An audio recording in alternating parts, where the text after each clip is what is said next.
Call the December regular board meeting of the Comfort Lake Forest Lake Watershed District to order. First item is setting the agenda. Mike, we had one item to add under old business, item F, accounting contract change proposal. Yes. Any other changes? Just under the new business, I want to add a short discussion on the Bone Lake legacy load. Just kind of give the board a quick update on that, where we'll see a full report in January. Okay. That's just a discussion item. Correct. And Jackie did text me, she is on her way, she might be a few minutes late, so. All right, anything else for the agenda? All right, we have a motion to accept it. I'll move. All right, I'll second. motion's been made and seconded, any other discussion? All those in favor say aye. Aye. Aye, opposed? Motion carries. All right, we have two items on the consent agenda. The special board meeting minutes from November 6th and the regular board meeting minutes from November 21st. Any concerns with any of those? I'll move the minutes. All right, motion's been made. I'll second. Motion's been made and seconded. Any other discussion? All those in favor say aye. Aye. Aye. Public open forum. Anybody want to bend our ear tonight? Yes.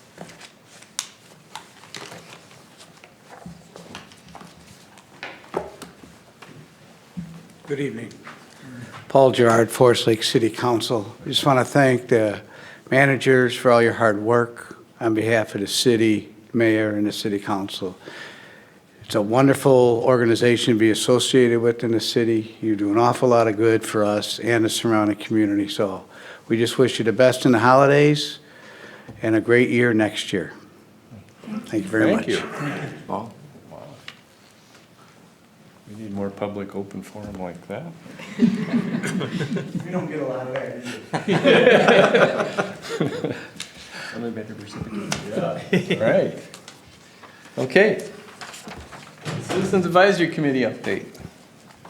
Mr. President, managers, at the last CAC meeting, the three main items that they discussed was their 2020 meeting schedule, so you'll see that in your packet. Same schedule the CAC's always had the first Tuesday of the month, 5 to about 6:30. And then they also talked about the MAUD CAC panel. So one of our CAC members, Kurt Sparks, attended the MAUD annual conference and sat on a panel at one of those sessions. It was pretty interesting. We heard from different CACs throughout the state on how they kind of do things, what works well, what maybe doesn't work for them.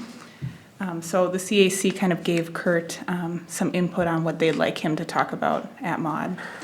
And then the last item that they talked about was Angie from MREP attended that meeting, and she got their input on what the CAC would like to see her work on and maybe what they wanted her help with in 2020. And yeah, that's all I've got. Any questions for Jessica? All right, thanks. All right, new business.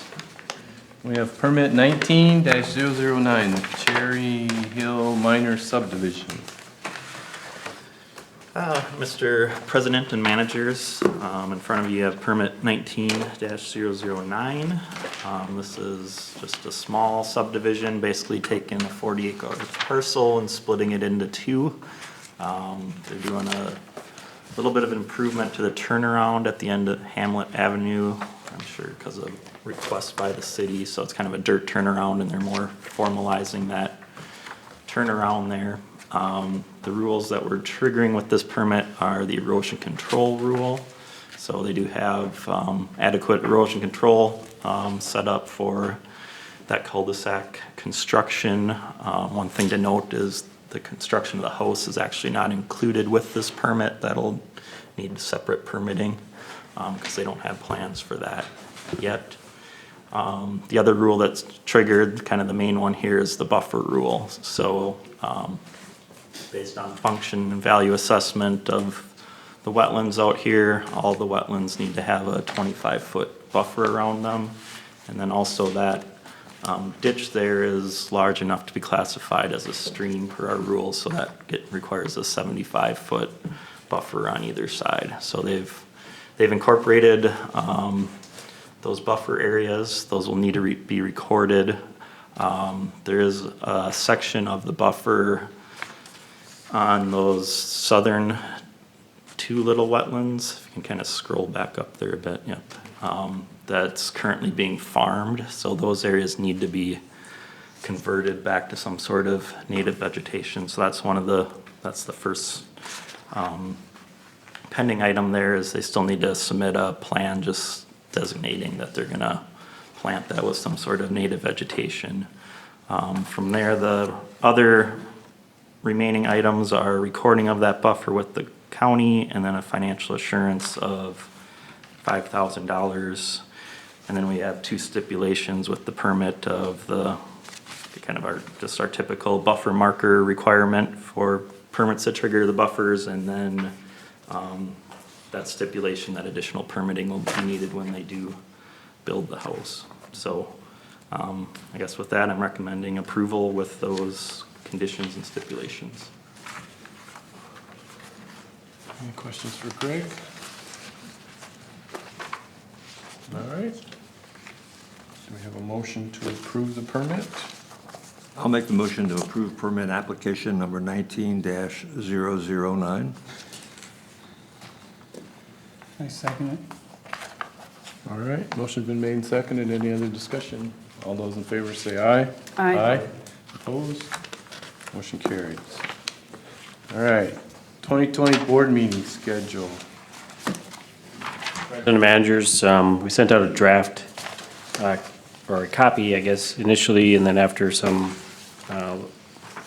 more discussion, we revised it and handed it out so as to include some additional days here. In particular, trying to accommodate 2 a month, with the exception of November and December, just because of the holidays, and we already have those shifted to the third week as it is. Just one note I failed to connect earlier was that for March 26th, I currently am scheduled to be out of the state. Not that the district can't operate without me for a few days or a meeting, but just wanted the board to be aware of that particular date. We do have one scheduled for the 12th. Whether that would be sufficient, but we would need to pay the bills. So the possibility might be to move it up or Yeah, just leave it in or maybe move the 12th to the 19th and have just one just regular one meeting for meeting the, in the month of March. We'll see as we get closer. right, I don't know what the other managers have scheduled though either. So. Yeah, I don't even know what I have scheduled, so Oh. can't help. Any questions or concerns about the meeting schedule? We'll have to deal with the March meetings, but otherwise. And as we get closer, we'll decide on whether we're gonna do a district tour this year. As it says in the memos, we've been doing it every other year, so we did do one last year, so we'll see. So we're going to decide whether we need the extra meeting each month or not as we get closer? Or? Yeah, well, once they're on there, then we can always cancel them. Okay. When it gets to be that time, so if there's not enough I information. think that was the intention when we went to 2 meetings. Right. So that we didn't have to worry about special meeting accommodations. They're a little bit more strict than a regular meeting. I'll make the motion to approve the board schedule for 2020. I'll second. Okay, motion's been made and seconded. Any other discussion? All those in favor say aye. Aye. Opposed? All right. 2020 work plan. Mr. President, managers, as noted a couple months ago, when we were talking about the 2020 budget, here is a current draft 2020 work plan. So we've basically have aligned staff activities and hours to align with the budget itself.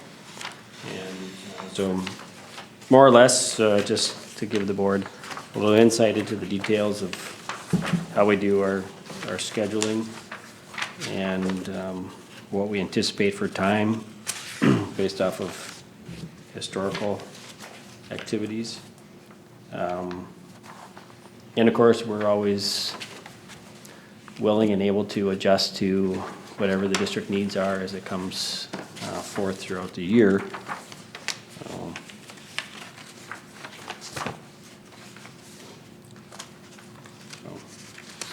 So the one thing I guess I didn't see, and maybe I missed it, is there any time allocated here for one watershed, one plan, or not? Well, just in interagency communications under 5-800. Okay. Okay, so it is covered.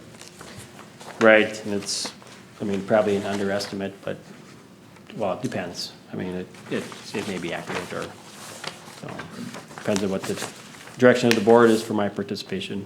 Okay, okay. Steve, looks like you have some comments? Yeah, just as a treasurer, I looked at this and put together an analysis comparing it to last year's plan. And so it might be worth a few minutes to go through this just to make the board aware of what we're doing here. The bottom line is that we're actually almost doubling our staff from compared to last year. I'm not saying that's good or bad, I'm just saying that's the situation. So if you look at the chart I kind of hand put together here, we've got 2019 versus 2020. You got the class 1,000 admin, class 3,000 programs, and class 5,000 projects, and then a total. So you can see that the admin cost has gone from 11% of our total budget to 36% for this year, or for proposed next year, which is a 500% increase on a very small base, obviously, because we were struggling with admin last year. 3,000 programs, so it was 25% staff time against the total budget last year, and it's going to go to 30% this year on a larger budget. And the 5,000 projects, it was 4.3% of the budget, and it's going to go to 12%. And the bottom line is 13% to 25%. So my observation was that, you know, in the past year, we were stressed with being short on employees, and we're trying to build to a more structured organization. So you might rationalize that this year as being an approach to try to get a more structured and focused organization as we get a little bit larger. But obviously, we can't kind of sustain this kind of increase every year, so. So I don't know whether there's any discussion on this. I just wanted to bring it to the board's attention that we are doing this and that it's significant. So we've gone from $340,000 forecasted for 2019 to $700,000 forecasted in 2020. And I would recommend that we actually try to have an actual time spent an allocation for the past year for 2019. I don't know whether we reached 340 or not, or whether we're under that or over that. It would be good for the board to see that, I think, though, Mike, is something to consider.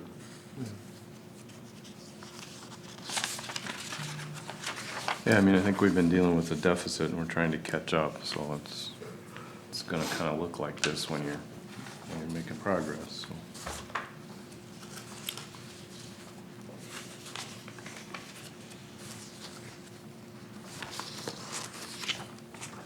I can't respond until I have more time to look at this, but it's no surprise on the staff. I mean, we talked about this during the budget process. Right. So there's no shockers here, but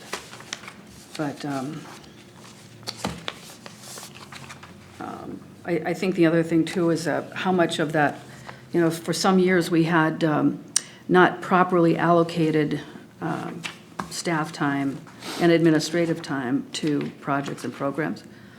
And so we caught up on that last year and straightened it out within the last 18 months anyway. So I think we have to be careful until we've got a fixed point to do any comparisons. But I'm not surprised by these percentages changing. We've added staff and we're doing more than we've done in the past, so that stands to reason. But It's a good thing to keep your eye on, but I need a little bit more time to look at it. Maybe we bring it up at another meeting. No, I if we just, need I just to. brought it up for your information. Yeah. I mean, we're making a big step. Yep. We recognize why we're doing it, to get a more focused, structured organization. But I think it would be helpful to know what we actually did in 2019, in terms of the total hours against what we had planned, and keep track of this. It gets better each year, as the work plan does, so. Now, is some of this going from you made part-timers, full-timers? Is that part of it too? It's more Doing more. full-time. We added more three new positions, basically. And we've got more to do, so we budgeted for more work in 2020. And more experienced staff. Two of the positions are more experienced, so that we have a combination now of relatively new people and people that came to us with experience to help manage the day-to-day operations. Mr. President, too, I'll just note that, on the percentage, it's a percentage of the actual budget for staff. It's not it's not a percentage. Not percentage So, of the right, so budget. people don't think that 36% of our budget is administration. It's Right. not. It's 36% of our time of current staff time is for that. And of course, a lot of it's, just with more adjustments and more board meetings and other things. And in particular, I guess, we've had a lot of conversations about some of our other partnerships and things. I mean, and so when I have more and more dialogue with the board members themselves, it's just going to, and I don't really anticipate that slowing down much. So that was some of the, just sort of acknowledging where we've been over the last 6, 8 months or a year, and allocating that more properly, I guess. Okay? We're still going to get the project and program work plan that was separate, correct? Correct. Okay. And what, do we need to do anything with Need this? a motion to approve the work plan. Really? Accept it. Accept it, yep. Okay, I'll make that motion. A second. Motion been made and seconded. Any other discussion? All those in favor say aye. Aye. All right. We added an item D under new business, the Bone Lake Legacy Load Investigation. Mr. President and managers, so there was an additional item we handed out here. The board had approved back in September, the scope of work from EOR to do some soil, take some soil probe work. Blaine Einecker from our office also participated in that effort out in the field. And this was again based off of some communications with some local landowners, or a particular one, Burrow Halderson. And she had made mention, well, one is just making observations of what we were seeing coming in from the tributary there right at her property.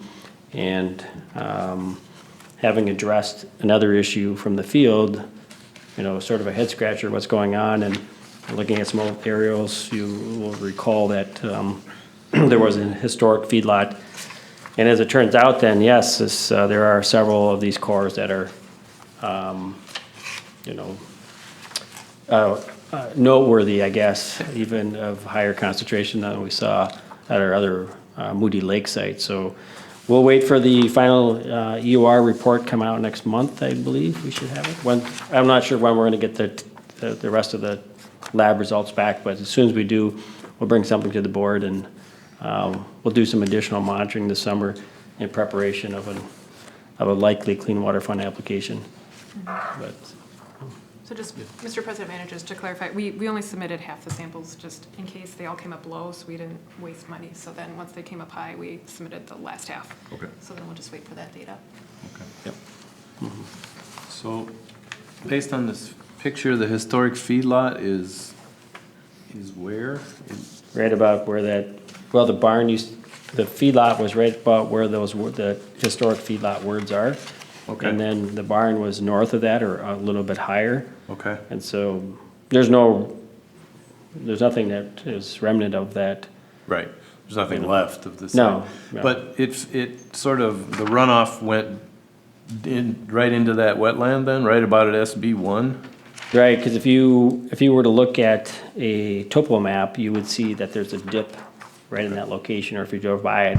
Okay. So everything was flowing. Everything dumped. Right, so just given the local topography right there, it made sense that everything was going to concentrate in that one location. Then if you, then it come down farther, SB6, SB7, you know, again, we're seeing, Yep. I mean, would have been the natural The natural outflow, flow right? Toward the lake then, Correct. right? So we may want to do next season, depending on if the most southerly one still comes up high, we may want to grab a couple more just to make sure that we have a full extent of what we need to get cleaned out.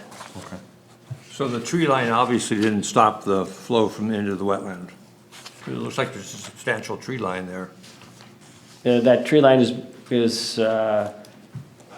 post there used to be a barn and a feedlot there. This was a really old feedlot. Okay. It was back in the.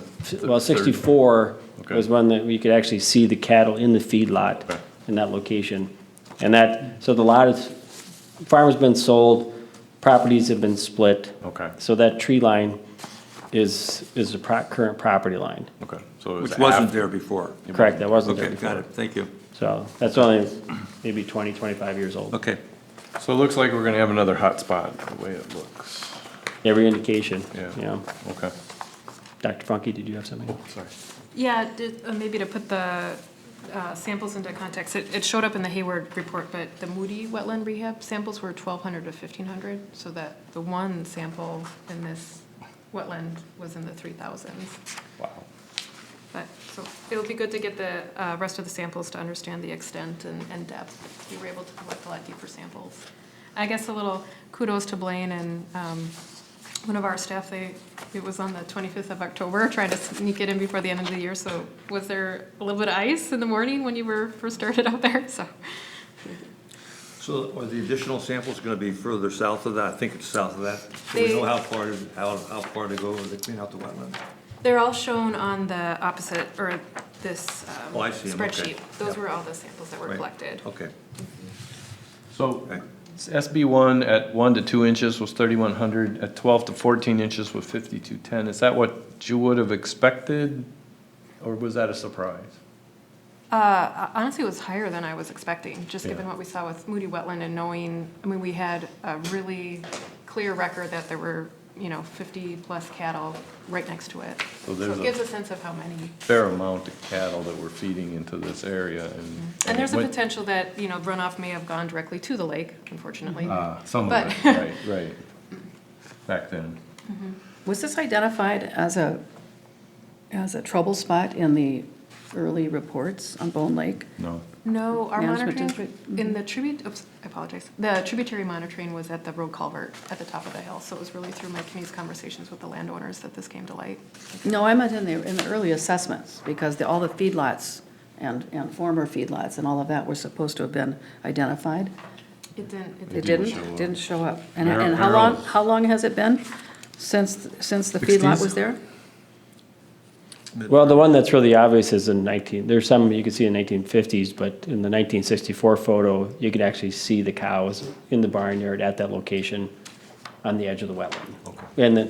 And the fence and everything would even suggest that they were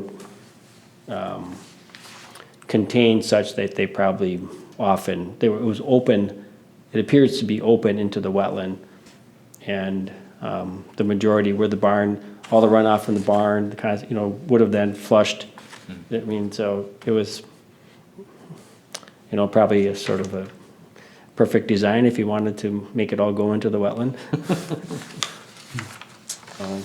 Arg. I just think we've had discussions on this before, the animal units discussion, but Yeah. anyway. I don't think this was one of them. That was the surprising part.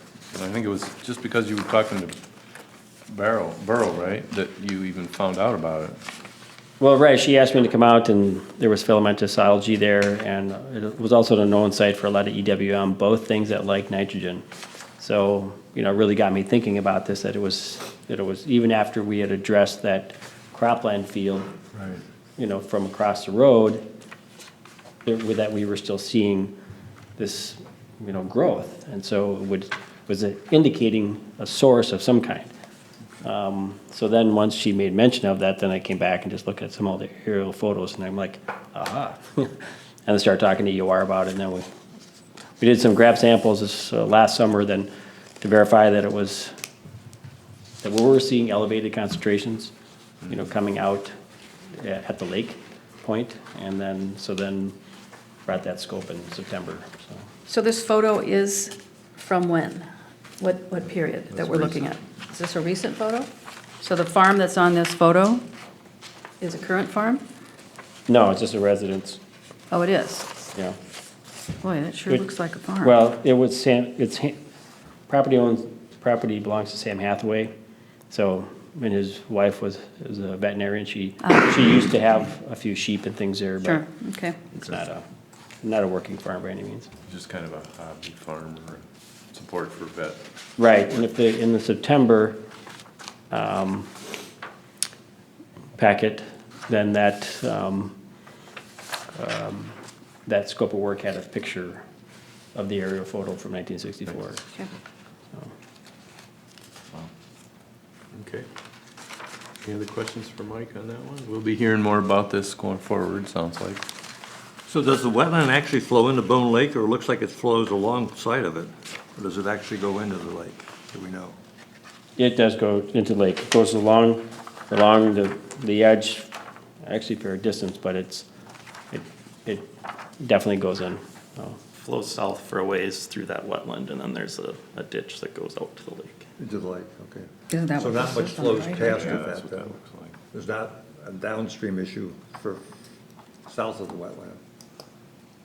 Well, I mean, it's right next to the lake, so Okay. basically it just goes south and then, Into the lake, okay.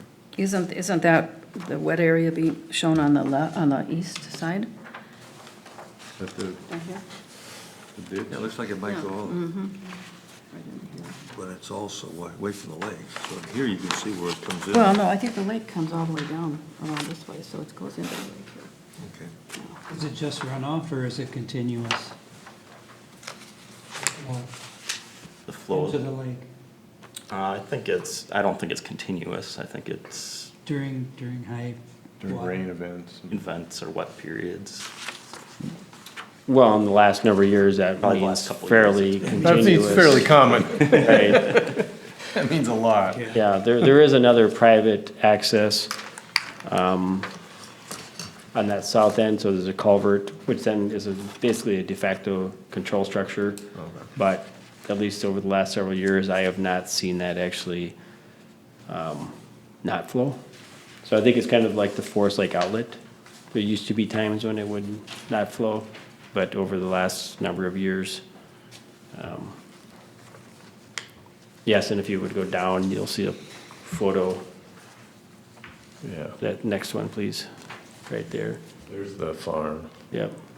So you can see the extent of what it Boy, used to be. right on the edge of that wetland. Yeah.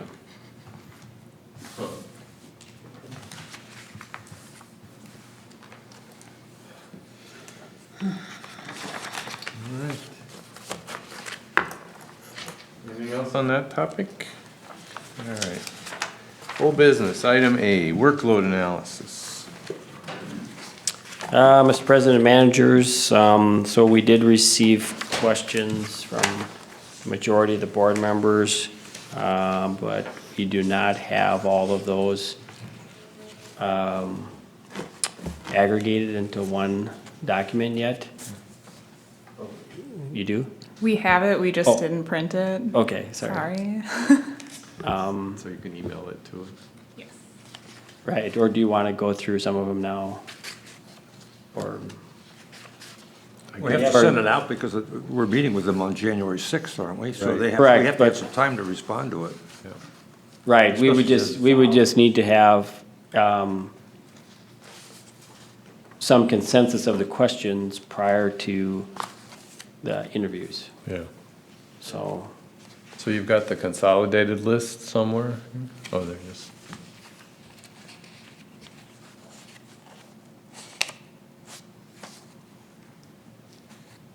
Okay. Yeah, Steve had put some information, okay, so they're here.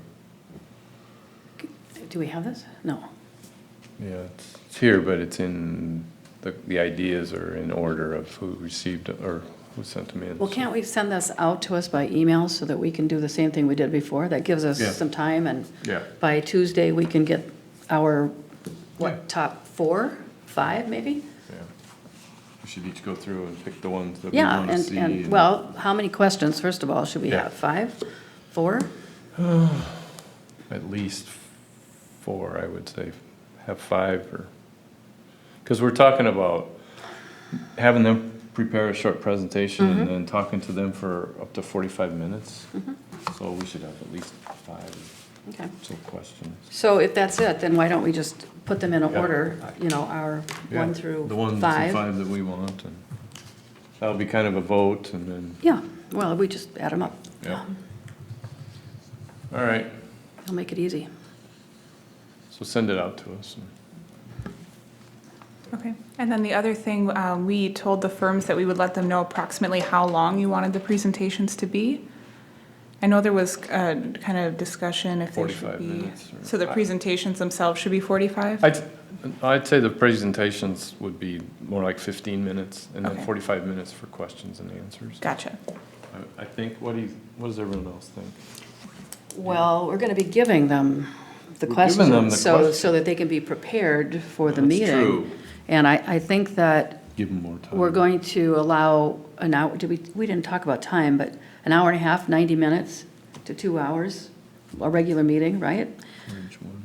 Yeah. I think we talked about an hour and a half, so. Okay, so 90 minutes, and I would let them do their presentation, and I don't think it's going to be as formal as do your presentation, then we ask questions. We'll probably be More in- asking questions as we go along, I would think.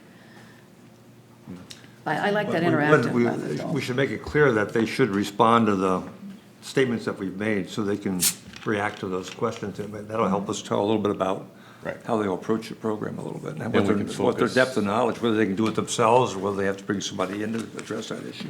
Yeah, that was my presumption, is that, when we take the trouble to ask specific things, that's what should we be want the right. presentation to be based on, yeah.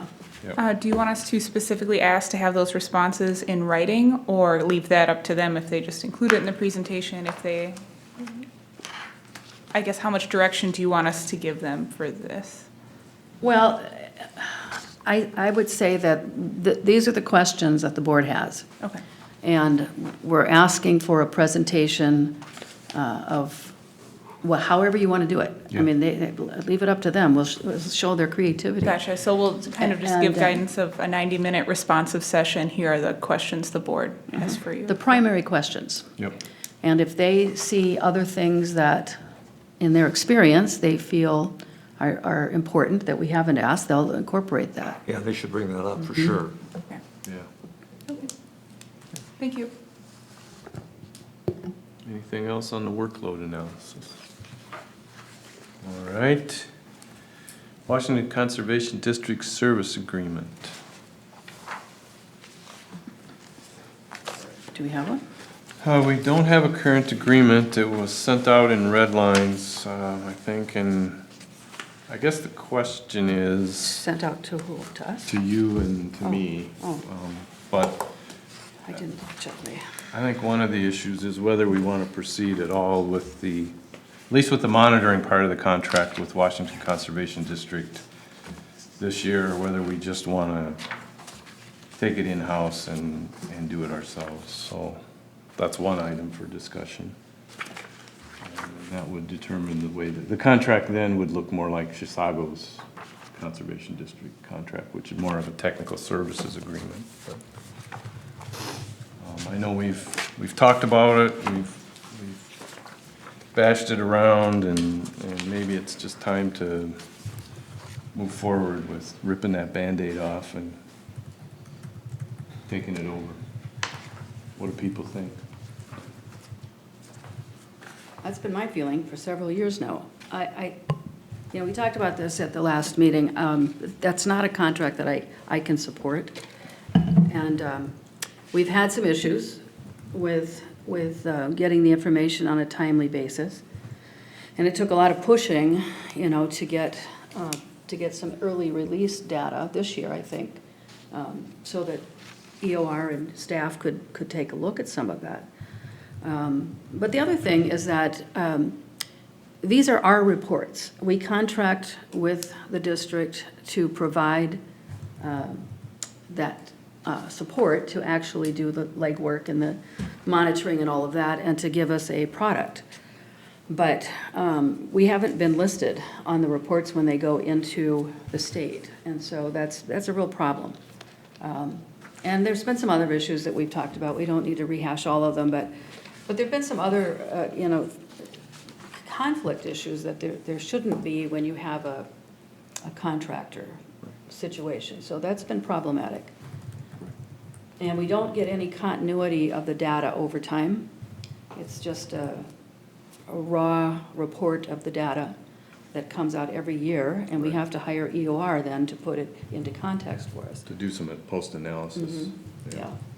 And here, I think we could focus more on our needs from that report and get the information we want out of it. Well, and I think getting it timely is so Yes. critical. There's no reason that we have to wait a full year to get information. And if we could get some of that data from the spring runoffs, that's when a lot of that activity happens anyway.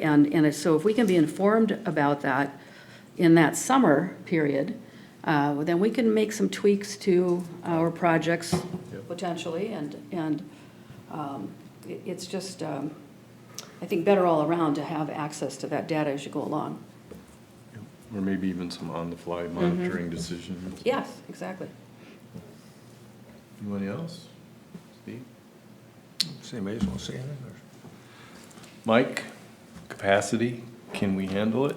Well, I guess, let me make a comment. I was waiting for everybody else to say something, but, you know, I support maybe looking at moving away from this. I said that early on, but I didn't realize we were gonna do it this year. So my question is that, okay, we're getting the data late, but is that because of their problem or because of the testing lab's problem?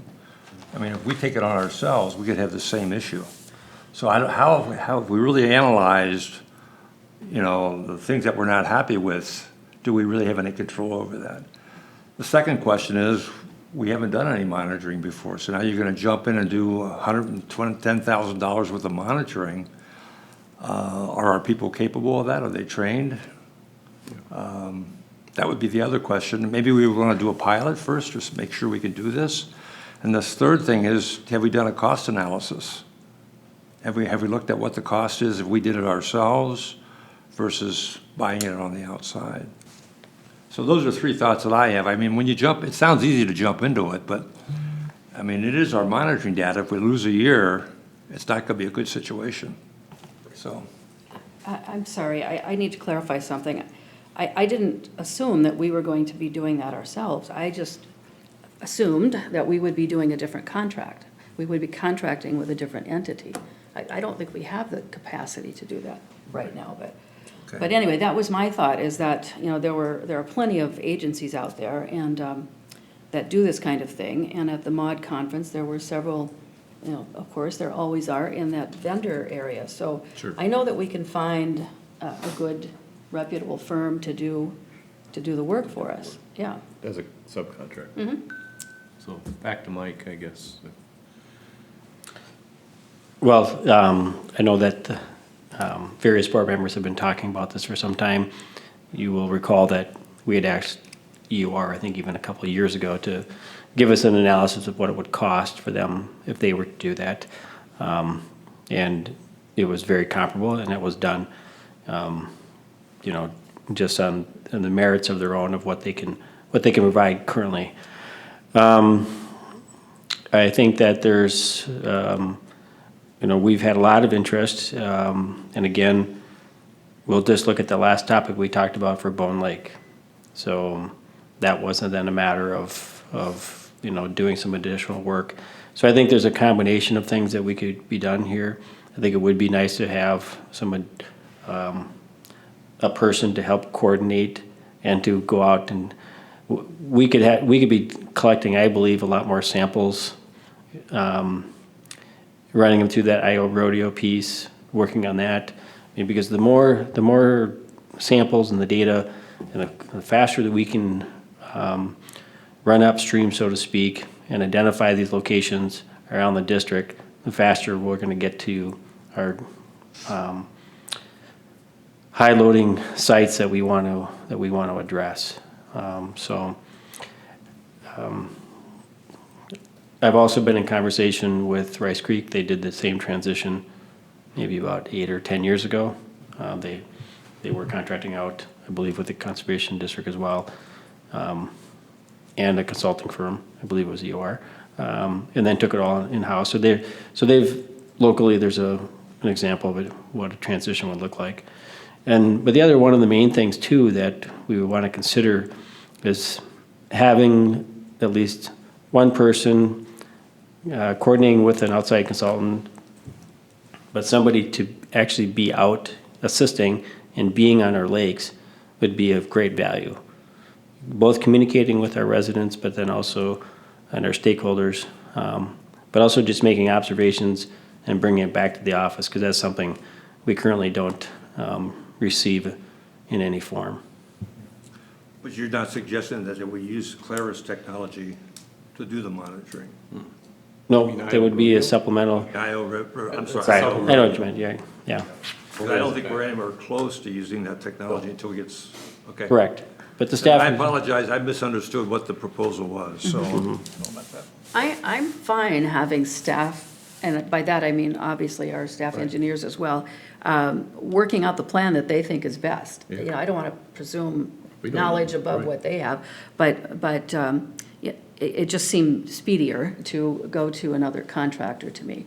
But I don't care. I mean, however, I trust them, and whatever they feel is the best way to do it, then I assume that we will get a well-thought-out plan, and we can give it a thumbs up, and we can be ready to go here in a few months. So why don't we allow staff to put something together for us and bring that to us at what, next month maybe? Yep. Okay, all right, good. The other thing, of course, is another sidebar here, is that, you know, we've been working pretty aggressively with the One Watershed, One plan, and in many respects, we've kind of backed ourselves into a corner a little bit. Everybody thinks we're being overly aggressive maybe on what we're recommending in that, so dropping WCD, you know, has some implication to that whole formula that's occurring, and I think we need to think a little bit about that. Well, we're not dropping them entirely. And this is an area that we've been discussing. I know I've been bringing it up for at least 5 years. We're just not getting what we need out of that program, and it's a costly program. It's getting expensive. So it's very expensive. You know, I would have done this 3 years ago, 4 years ago. Okay. So I don't think it has anything to do with One Watershed, One plan. And, you know, people are going to perceive what they perceive anyway. So all we have to do is say why we're doing it and make sure people understand that this isn't a new issue for us.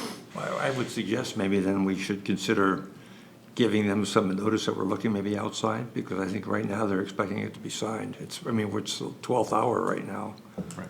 And by the time we get this done, it's going to be 2 more months. I think we owe them some heads up on what might be coming. Yeah. I don't know, I think the board should Yeah. agree or disagree with that statement, so. Yeah, I think it's fair to let them know, but it's not a new issue. Right.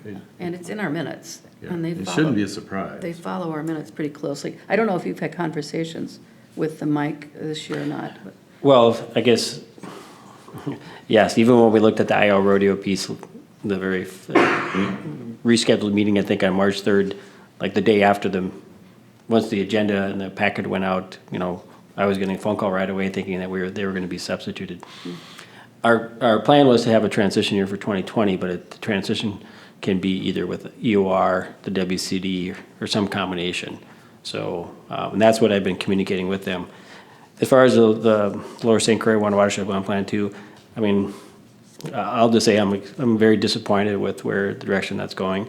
As I understand the plan currently, their implementation plan is calling for a 10% reduction over 10 years. That means 1% per year. That's a 100-year plan for their top 30 lakes.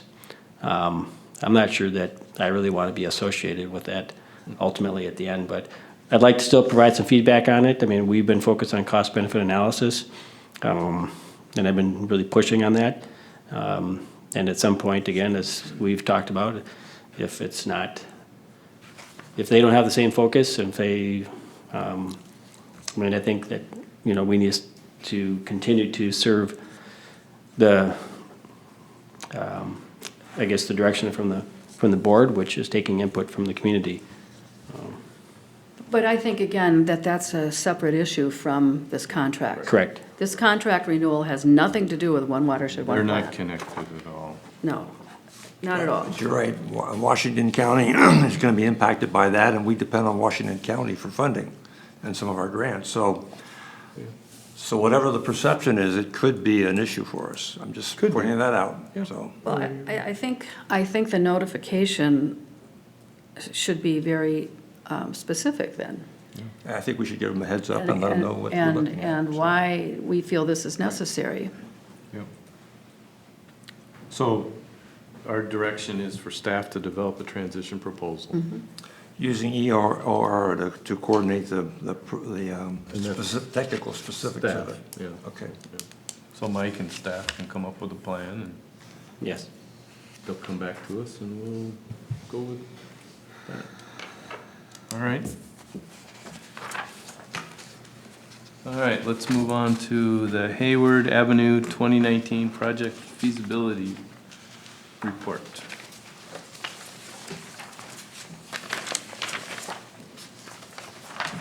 Right, Mr. President, managers, switching gears a little bit. We had a series of further project feasibility and design within the Forest Lake watershed. So this is one of several studies that I'll present. Actually, that's right. It gives me control. So a little background, we have a new manager, and just, it's been a while since we've talked about this area in any detail.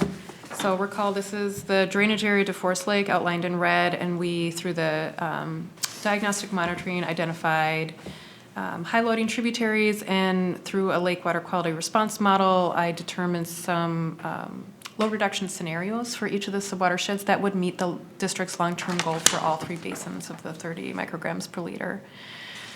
So we're focusing on that Hayward Avenue subwatershed on the east side of First Lake. It's 7% of the total area, and not as much flow compared to all the flow that goes to the lake, but 9% of the total phosphorus load. So we identified reductions of 83 pounds per year. Part of it drains to the first lake, and part of it drains to the second lake. So the 2018 assessment results, this was a map that showed the prioritized project areas, high, medium, low. And what the 2019 work did was carry forward the high priority projects and several of the medium priority projects. So the initial scope of work approved at the beginning of this year was for this R5 pond cleanout in the northwest portion, just to investigate whether or not there was accumulated sediment in that pond causing the high phosphorus loads discharging from that subwatershed. We had identified these two city-owned parcels for potential cattail harvesting as a kind of new way to remove phosphorus from a wetland system without doing any substantial project. There was some neighborhood rain gardens in a large residential area that was put in place before the district rules were in place. And then there was in the southern part, a ditch wetland that we had identified as being a feasible location to test the Claros phosphorus removal technology. So I'll just work through, this was in the report. This first slide is really just the results I presented last year. Actually, it was February of this year. But, you know, so the next steps, if you look to the bottom, really was, we wanted to see if there was any accumulated sediment in that pond. So we went out and collected sediment cores and collected surface water quality samples. You know, is this a pond with legacy loads or not? And then in addition, we also looked at the wetland. Do we have any signs of it being degraded, or, you know, what's the vegetation quality? So a little surprisingly, we found that these wetland ponds, the west basin was 8 feet deep, the east basin was 3 feet deep, pretty compact soils on the west and peaty soils on the east, no evidence of accumulated sediment. So they appear at least functioning and, you know, maybe they haven't been around long enough to be maintained, but they do capture some runoff from that neighborhood, but not a lot of runoff goes there. And the actual sediment phosphorus concentrations are low. They're within that 250 to 550 range. So, you know, we were looking at this data a lot, so you can see that they can be much higher than that. And the surface phosphorus concentrations range from 0.1 to 0.4. 0.4 is a little high, but for just a, you know, wetland pond, that's pretty typical, and we did see some lower concentrations. I didn't see anything that would, you know, really flag some legacy loads. And actually, the wetland, Jimmy Marty from our office has done a lot of these vegetation surveys in the wetlands in this area this past year. You know, it's good quality, and one of them, except for just one non-native species, would have been exceptional right next to those ponds. So, you know, as we were out there, you know, we did notice there's a non-native buffer on the east side of the wetland that could be improved. That's what acts as the buffer next to those agricultural fields to the east. And there are some wetland basins just south of this wetland that receive runoff from 233rd Street, which is what kind of cuts through that neighborhood. And there's just a lot of leaf litter, grass clippings, garbage that flows into that wetland basin. So really, if we look at, you know, in this area, it's a high-quality wetland. That pond doesn't have legacy loads. Wetlands do tend to have just naturally higher phosphorus concentrations. Some have really high, and there's something you can do about it. But so really, in 2020, you know, it's always worth working through the at-cost share program, contacting that landowner to look at agricultural nutrient management BMPs through that program. It's a 40-acre drainage area that goes into the wetland, so that would protect that wetland and prevent any future degradation. Again, in that stormwater area, there's, you know, a little area that drains about 5 acres that goes directly to the lake, and about 10 acres that goes into a couple wetland basins. So, you know, there could be some rain gardens or filtration, some pre-treatment devices before the wetland. The phosphorus reductions are pretty minimal, but they would protect some of the wetland features, and just, you know, could be good education for the residents not to dump in the wetland. There's a lot of science of that. Okay. So then if we move south, if you recall from the original scope of work, we did have a whole separate task to look at the feasibility of rain gardens in this neighborhood, to do, you know, look at utilities and to look at soil types. But on further discussion early on, it's, you know, at the very headwaters of that subcatchment, it seemed appropriate to focus our energy at the outlet. Any projects in that neighborhood, the impact to the lake would be fairly diluted by whatever's happening in that wetland. So it's still a good idea at some point to look at outreach to the residents and incorporating rain gardens, but we didn't spend a lot of the engineering time at this point, just in terms of making the best use of the funds. So that was put on hold. One thing we did, you know, think about is we identified that 233rd Street North, that's just south of where that R5 pond cleanout project was identified. If there was any sort of outreach or effort by the district to put in rain gardens or some of that stormwater retrofit, you could combine those two neighborhoods. They're pretty close together, and make it a combined effort. So one of the bigger projects that was a high priority was this cattail harvesting in R15. So it's these 2 city-owned parcels. We had just actually only looked at aerial photographs and looked at it from the road. It appeared to be an ideal location to remove cattail. So what we really wanted to do was get into that wetland, look at the vegetation, what is the soil substrate like, what could we possibly do to harvest those. So within the wetland, every yellow dot that you see on the map on the left is where we collected soil borings. The vegetation survey, you can see all of the green is areas of non-native cattail, pretty much monotypic. So a little over 8 acres of this non-native cattail, pretty poor quality vegetation wetland. So it's an ideal place to remove cattails. When we were out, again, this was a very wet year, so you know, there was some standing water, about half a foot. In the soil borings, the soils were pretty highly compressible, up to 4 feet.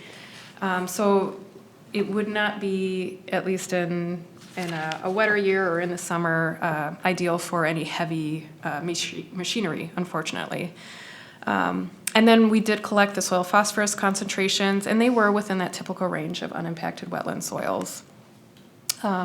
Within the 250 to 550. It was pretty variable. I presented that in the table, but there's potential for phosphorus to be uptaken by the cattails, but not enough phosphorus that would warrant any sort of excavation. So it just lended more evidence that cattail harvesting would be a good project. So this slide, I just wanted to summarize a little bit, kind of some of the previous research. So up in Manitoba, was our graduate thesis where we pulled a lot of our information, and they, removed cattails, harvested them, and monitored all the biomass of the plants, and removed 22 to 26 pounds per acre. That's not a load discharging in runoff, but just the actual phosphorus in the material. And then another project that I'm sure many of the managers are aware of is this North Ottawa impoundment. This is in the Boyder Sioux Watershed District, and I think this has been presented about at MOD.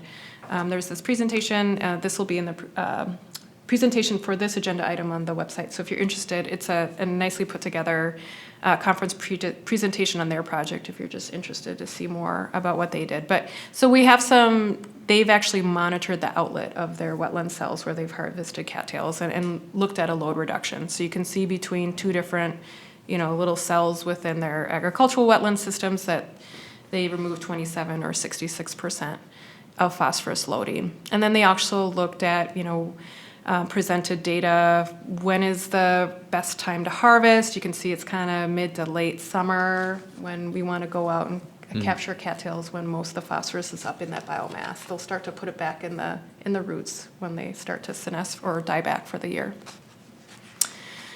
So, basically what this turned into, this is where projects just become, merge right into the next phase. So we've been coordinating a lot with Blaine. It became clear that this might need to be some sort of hand-pulling effort. There's the Conservation Corps, they have crew, what would a potential partnership look like? So we had a conference call with Blaine, Jimmy from our office, and myself, and Mike, I believe you were on the call. Just kind of, talking through what would this look like, would their crew be able to do this? They have some small handheld power tools and ATVs and equipment. We talked about, well, how many acres could they actually harvest? They thought, 1 acre per week. So putting that all together, doing just the thought experiment of what this might look like, knowing that, there hasn't been a well-established hand-pulling effort. They do have grants that you can apply for to fund their crew time. So the district is in the process, or applied for that, to see if we can get 3 weeks of crew time. That would be 3 acres. We'd recommend doing several years of this pilot. With anything, when you're removing nutrients like this, it might take a little bit to see the impact. I think there's a lot of great partnerships for research and monitoring. We can partner with Dr. Chris Lenhart from the University of Minnesota. I think he worked on the North Ottawa monitoring of that project. So measuring the phosphorus in the biomass that we remove, monitoring what's happening in the soil, and then, continuing with that load monitoring at the outlet. There are some permits that we need to acquire. It is a DNR Public Waters Basin, and to be quite honest, there's been a lot of back and forth because they, haven't really permitted this before. And, one of the things we talked about is we're not going to pull out this heavy material midsummer when it's wet, so piling it up and potentially going back in the winter. And the crew actually works through January or December? End of December, so they could even come back with some of their crew time and pull it out with some ATVs or small tractors. So I think it's an exciting opportunity. The district's moving forward, pending any concerns or thoughts that the board has. It's something probably would put together a more thorough plan for 2020 at some point, but. Are you talking pulling the roots out and everything? No, you just cut the above ground biomass. You want the cattails to grow back so they pull up phosphorus again. Oh, So we want them to deplete the soil of phosphorus. Suck it up, cut them off. Yep. Okay. And eventually, we were trying to look at, well, how much phosphorus is removed in the biomass? How long would it take to deplete the soil Right. of the phosphorus? I would I'm not even gonna say numbers, there's a wide range, but the idea would be if you harvested a long enough time, you would eventually restore the wetland because then other vegetation would become more competitive once the soil phosphorus concentrations decline. The cattails wouldn't have that advantage as being the fast growers. So that's probably one of the bigger projects that came out of this analysis. So the 3 acres is based upon just a pilot. So if we had a couple of years of success, would we expand that to the total 8 acres, or what's your thinking on that? Yes, ideally, we would do the entire 8 acres. We were thinking in terms of how far you would have to walk. There aren't really good trails through the wetland, and since this year it was about a half a foot of standing water, although we've heard reports from residents that it can be dry some years. It can be dry sometimes. So there may be years where, it's easy to get all 8 acres, and we could even remove it in the summer after we harvest it. So I think the idea is just to start a little small while we work out the details, focusing on the area closest to the outlet. And the other question, you mentioned that once fall starts, that there's a tendency for the plant to put the phosphorus back into the soil or into the roots. So if we cut it and it sits there, is there any research which says what happens when it's sitting there for 3 or 4 months? Is it going to leach out and back into the soil anyway? Has anybody done that before, or have we looked at that issue? That's a great question. We were thinking that to prevent any sort of decomposition, where there would be some leaching, not a complete leach of all the nutrients in the biomass, but to wrap it in some sort of tarp to prevent that, Okay. but to contain it. But you're right, if we just cut it and let it lay back on the ground and never took it out, it would just recycle and go right back to the soil. Yeah. Has anyone ever done controlled burns on wetlands? I'll let Jason answer that. Hello, managers. Yeah, so burning is a pretty common way to remove biomass, but in the case of this, I mean, if you were to burn it off, you're really just making those nutrients even more available. I mean, they would just be right there at the soil surface. And so, for us to go in there and try to burn them off, then they would, the phosphorus wouldn't actually leave. Okay. It would just lay there. It would still be there. And you probably wouldn't be able to carry a burn until the plants had somewhat senesced and dried out a little bit, because it would be just simply too green. Sure. So then there would be already phosphorus back in the soil. That's correct, yeah. If you did a fall or early Yeah. spring, it would already be in the roots. So 1 acre you're thinking 70 cubic yards of material?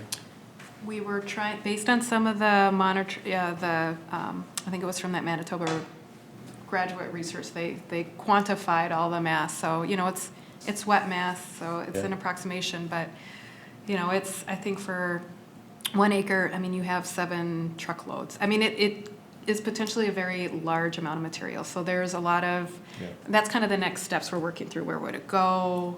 Who wants it? How long is it going to take us to remove it? Is there going to be traffic issues on North Shore Trail or Circle as we're trying to pull it out? And a lot of tarps.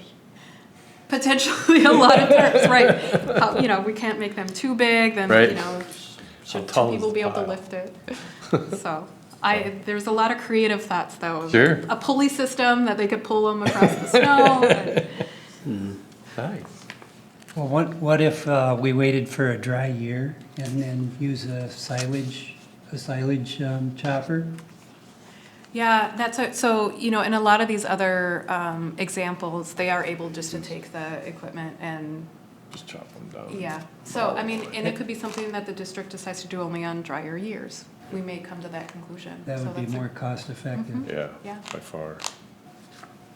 The intent of this wouldn't be to make a huge load reduction all at once. It's, what to do in these wetland systems where there's really not a lot to do beyond just kind of gradually remove material. Okay. Just quickly, you may have seen in the report, there was we did look at alternatives. What if we really couldn't do that, or cattails didn't make any sense? What else can we do? We looked at putting in a, two-cell wetland treatment system.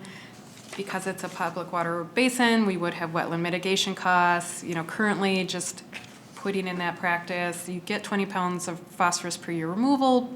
It's $800 per pound cost benefit, but those costs would really drive up if we had to do any wetland mitigation.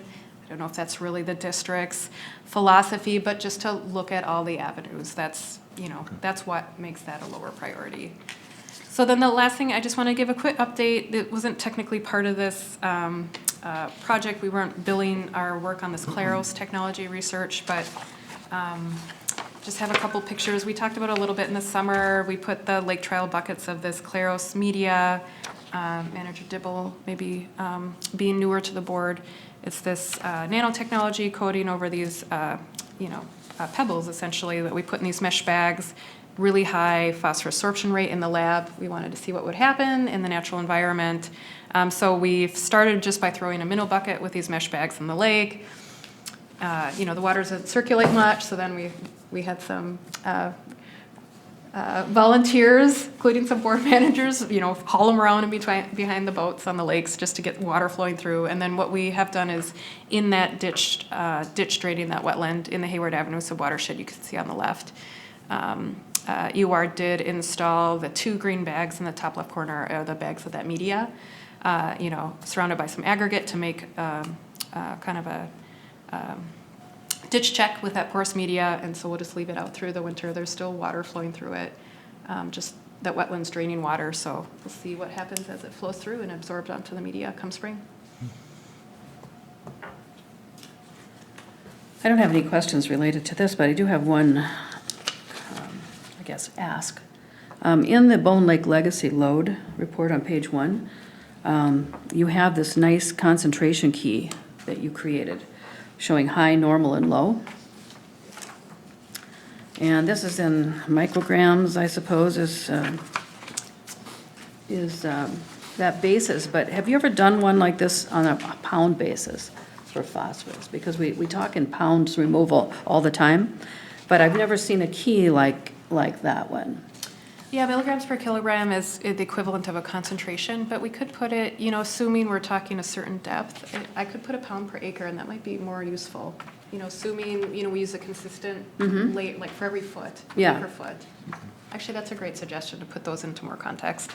Well, we've talked about this in the past, in the tier system concept, and having a way to rank these projects so that we have a standard that we can use, and that's what's applied to all of the projects. Not that they shouldn't be done, but in what order should they be done? The highest should be done first, has been our standard philosophy, and then moving down to the medium range or the normal range, and then the last things that we should be doing are those low projects. So that would help tremendously if you could do that. And to connect that with, we do have some cost benefit of the projects. I would say the cattail harvesting, we're not sure of the total cost given the disposal logistics. So that's still to be determined. I gave an estimate based on what we saw in North Ottawa, although that's a very controlled system, probably on the higher end of phosphorus removal in any given year. But, depending on what the annual cost would be. You can see nutrient management BMPs, typically fall almost always in that, highest priority, that less than $500 a pound. We see a lot of that neighborhood Raingardens. It's why we're not. It's kind of as the district has opportunity to partner, do outreach to the residents because it's a very high cost per pound. And then that 2-cell wetland treatment system that falls in that mid-range, but there's the wetland mitigation. It might bump it up into that, low range, plus also having more negative connotations of something that we're doing to a wetland.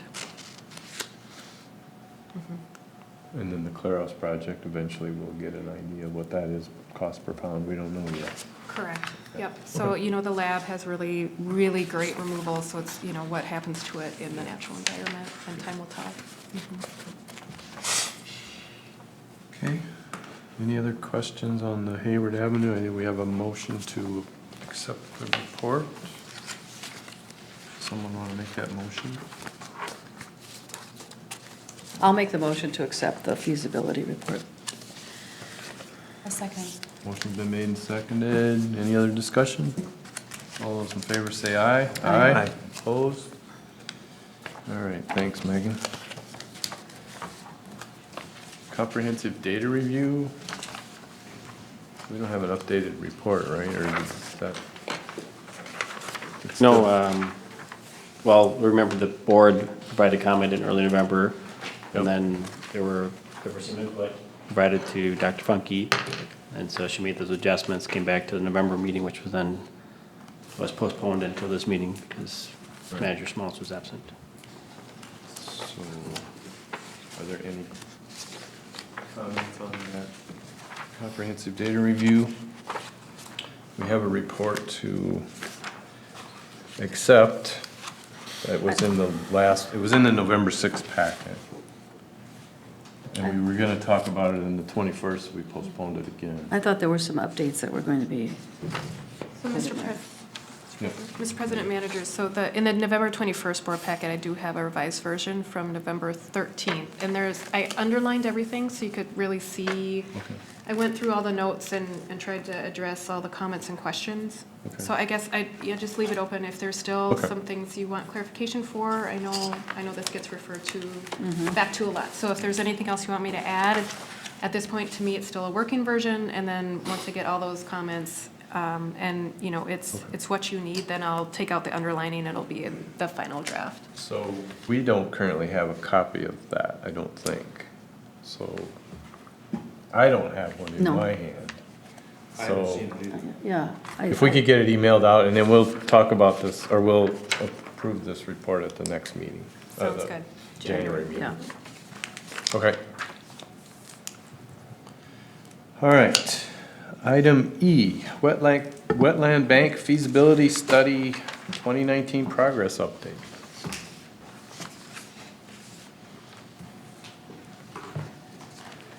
Hello, Mr. President and managers. My name is Chris Long. I'm an ecological designer from EOR. I'm here to give an update on this project. So,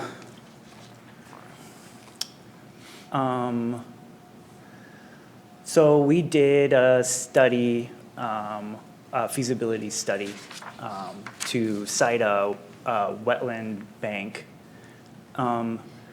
It was based on, or the study came from the 2018 Watershed Management Implementation Plan, which recommended the study.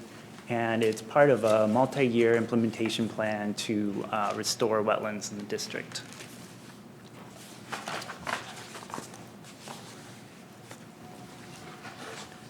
I guess I have this. Go to the next one, Or please. Chris, you can just run up and grab it.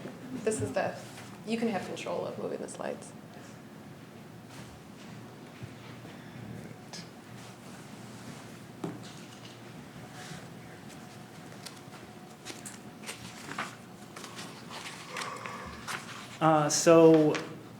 The first part of the analysis was compiling a bunch of data from a bunch of different sources.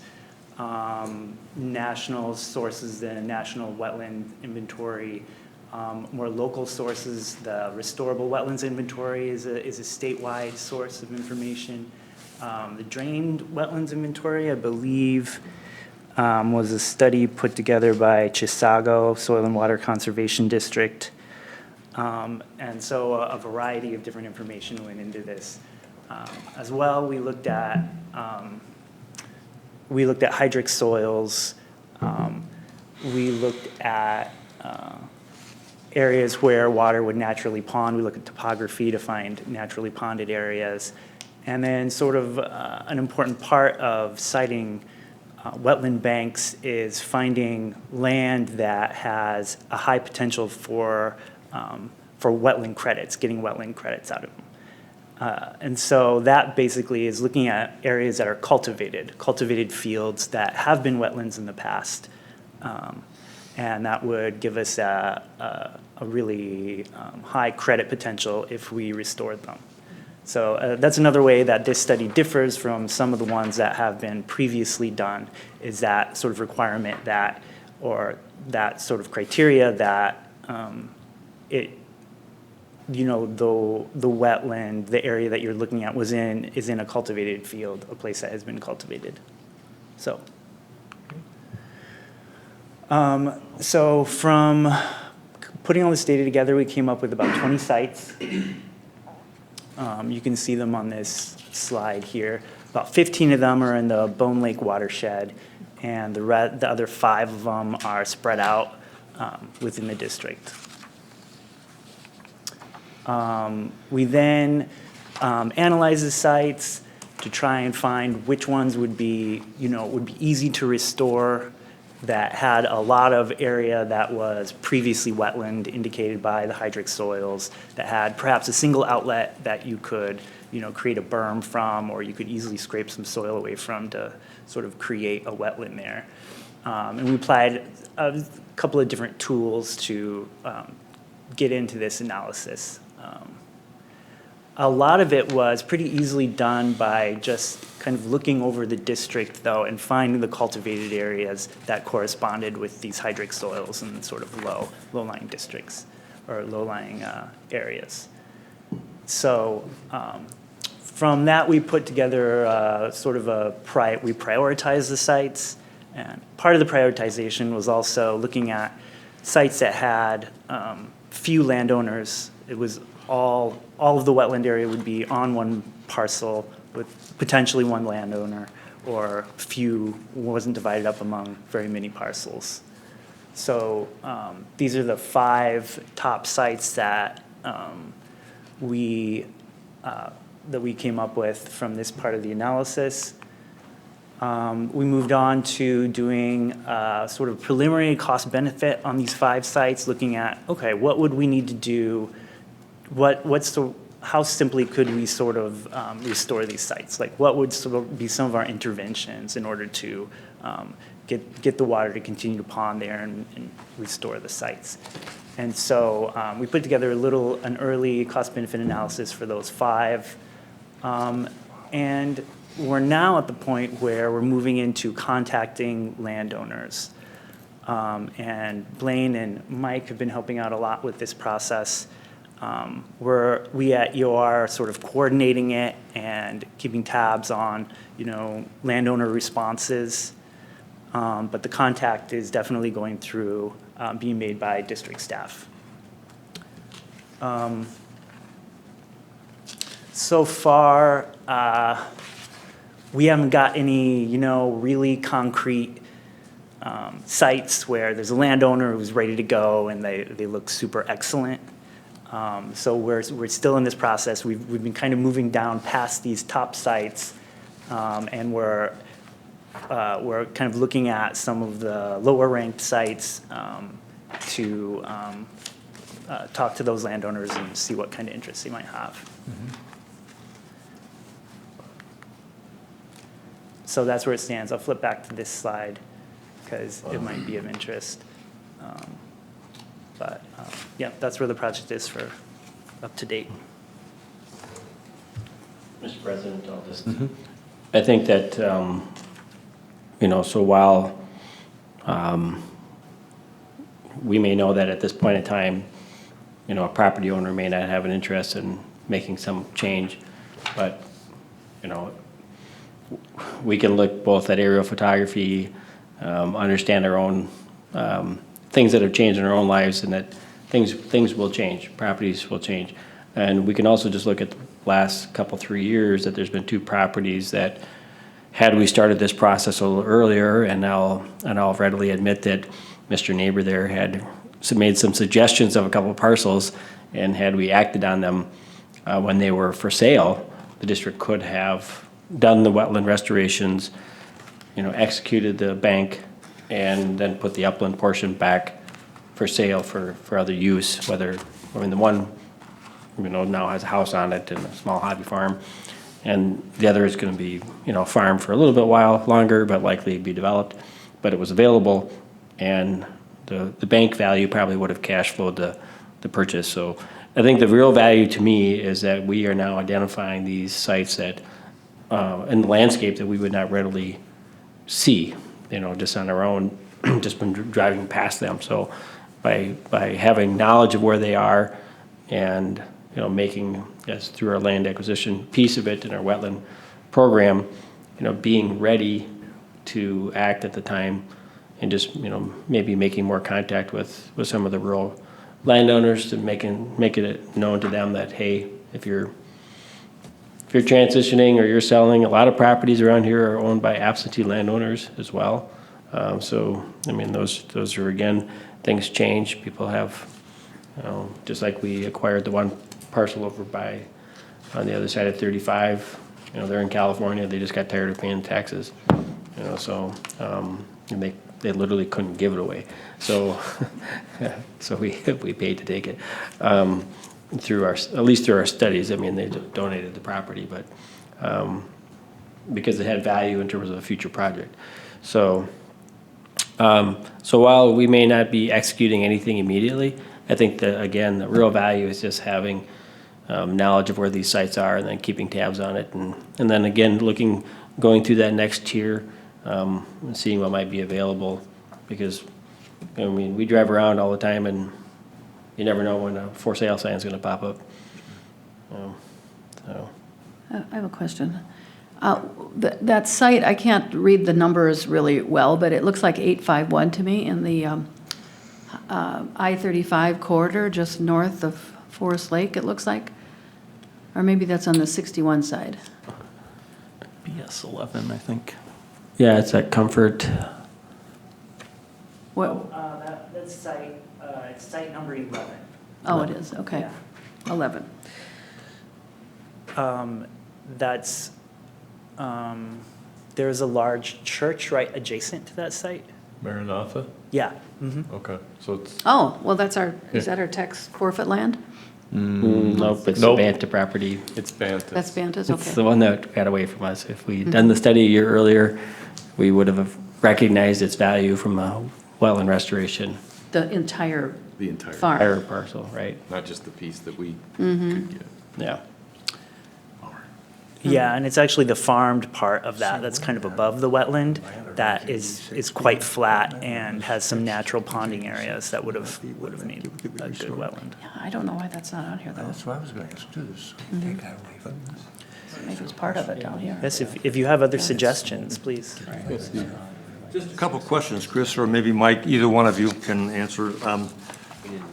You said there was 15 sites, and that the top sites were kind of set aside because landowners didn't want to cooperate. We should make a list of what are the objections landowners have, and then based upon those objections, maybe we can get a program going to put group pressure on them somewhere to do something. I don't know what were the normal reasons why people rejected the suggestion?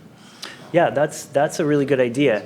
So the way we're documenting our landowner contact right now is we have a spreadsheet with the sites, with some, data about each site, and then sort of a list of contacts of who's tried to contact them, when, and what any responses have been.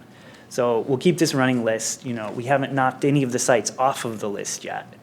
So I'm thinking that at some point, they might become, are a good value.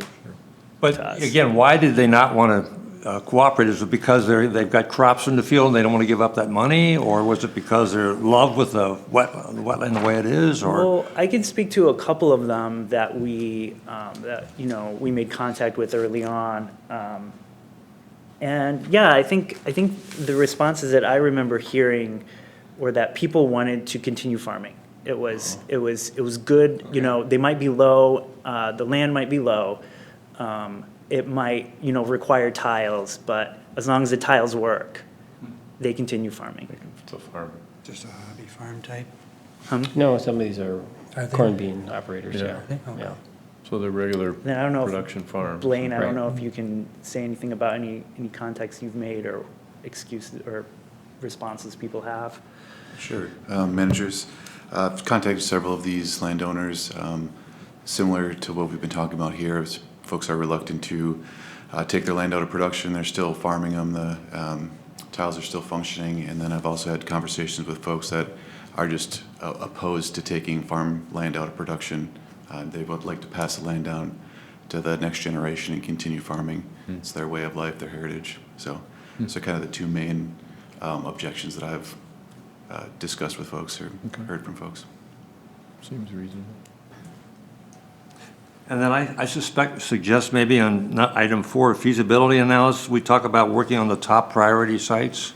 We're really not working on the top priority sites. We're working on numbers 7 through 11 or something, right? So, Well, that's right, but also like Mike said, maybe those top priority sites would become top again if if landownership change, but that's correct, so. I just don't want to lose sight of the ones that we really would like to get if we somehow could get after them. It brings to mind the mod conference we had up at the summer thing up in Right.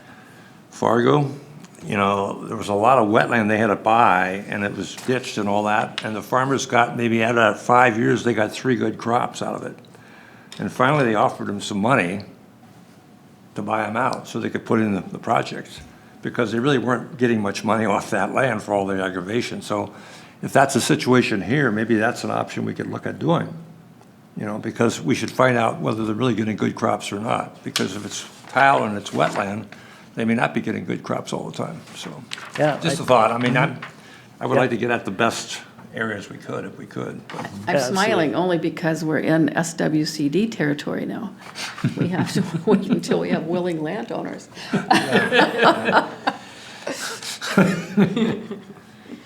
Yep. Yeah, well, I think as we move forward with this, we won't throw anything out. And then you want to ask your question about JD6? Well, I was going to ask also about, now that I know it's a site, S15, 16, and 17. And what can you tell us about those? Because that is in JD6 territory. I mean, not JD6, I mean, by the farm that the guy owns, right off of 61. What I remember from those, I think they were lower priority because there was a lot of topography around there, a lot of changes, you know, hills and such, which would make less of the site conducive for a wetland. It would require higher berms and impoundment structures. But I'd have to look more closely at those and come back and tell you exactly their situation. Are you doing field assessments for all of these, or are you using the sophisticated GIS topography? We have been doing this. We've been doing most of the analysis remotely to date. But you know, you can check. You can see if there's a 10-foot rise in a field over several hundred feet. You know it's not flat, right? So that is the grade of analysis we've been doing. Okay. But that is the JD6 territory, so I'm assuming that you have explored all of that, correct? Mr. President, managers, I believe some of it is in the Shields Lake watershed in the headwaters. 15 and 16 almost appear to drain through Shields Lake. 17. Oh, is that green area? Yeah. Darker Correct, you area, can okay. almost see the fairgrounds Yeah, I just see. north of there. Yeah. Yeah, I Okay. think 17 goes to JD6, but I'm not. 17 covered. Okay. And I'll just add, I recall when we presented the scope and we kind of take these, take each task step by step kind of to heart. So, that's why there's really no completion and we only did some preliminary cost feasibility. So if we had an interested landowner, then we would pursue a lot more on the ground. Let's look at the specific designs. But until that happens, we have the list. So it's a working document. Conserve Conserve time and district energy, funds. yeah, I Yep. get it, Yep. okay. Got it.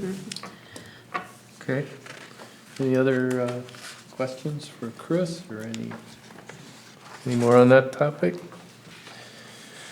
All right, let's move on to item F, the accounting contract change proposal. Mike? Mr. President, managers, last year we changed accounting firms, and while our month-to-month accounting has been fine, I think that we've had no issues in that category. The payroll one, we've seen a transition on their staff. I think we were now at least 3 or 4 people that have rotated through. Currently it's being done out of their office in Milwaukee, and there's just been enough ongoing issues and corrections that staff has had to make, and just really taking a lot of my time. It was an area where basically it was an autopilot and didn't take really any of my time.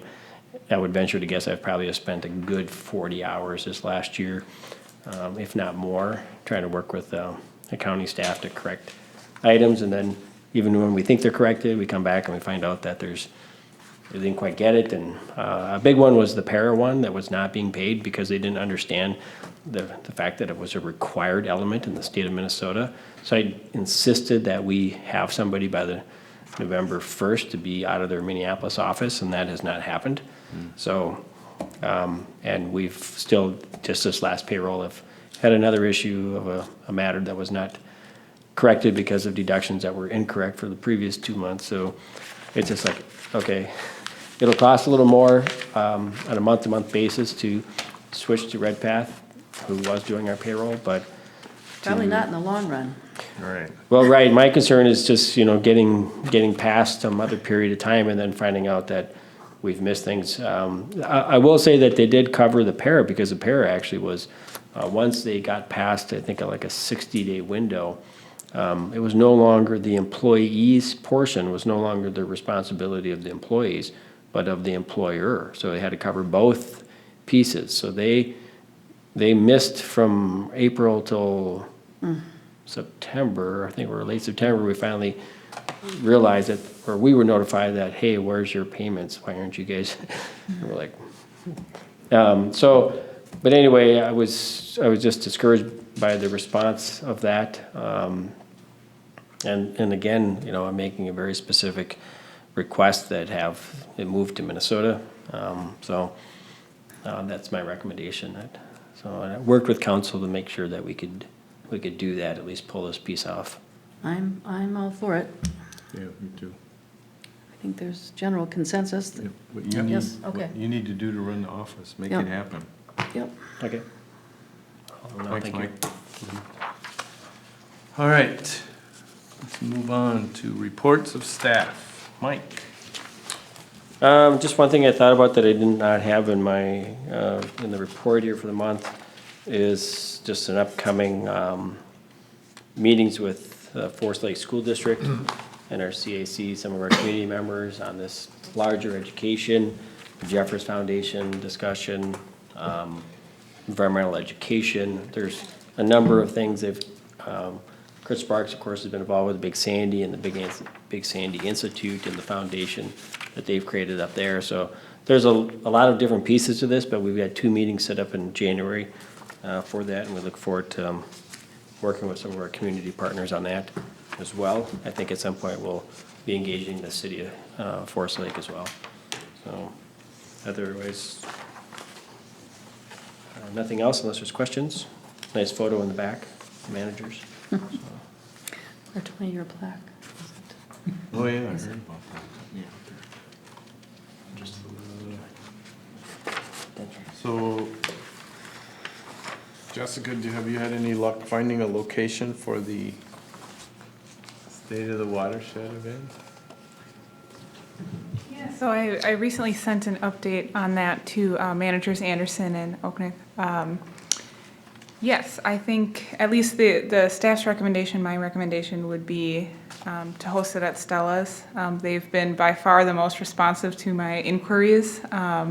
They've even already presented me with a spreadsheet of potential costs and allowing us to kind of play around with what our budget would be and what they would be able to provide.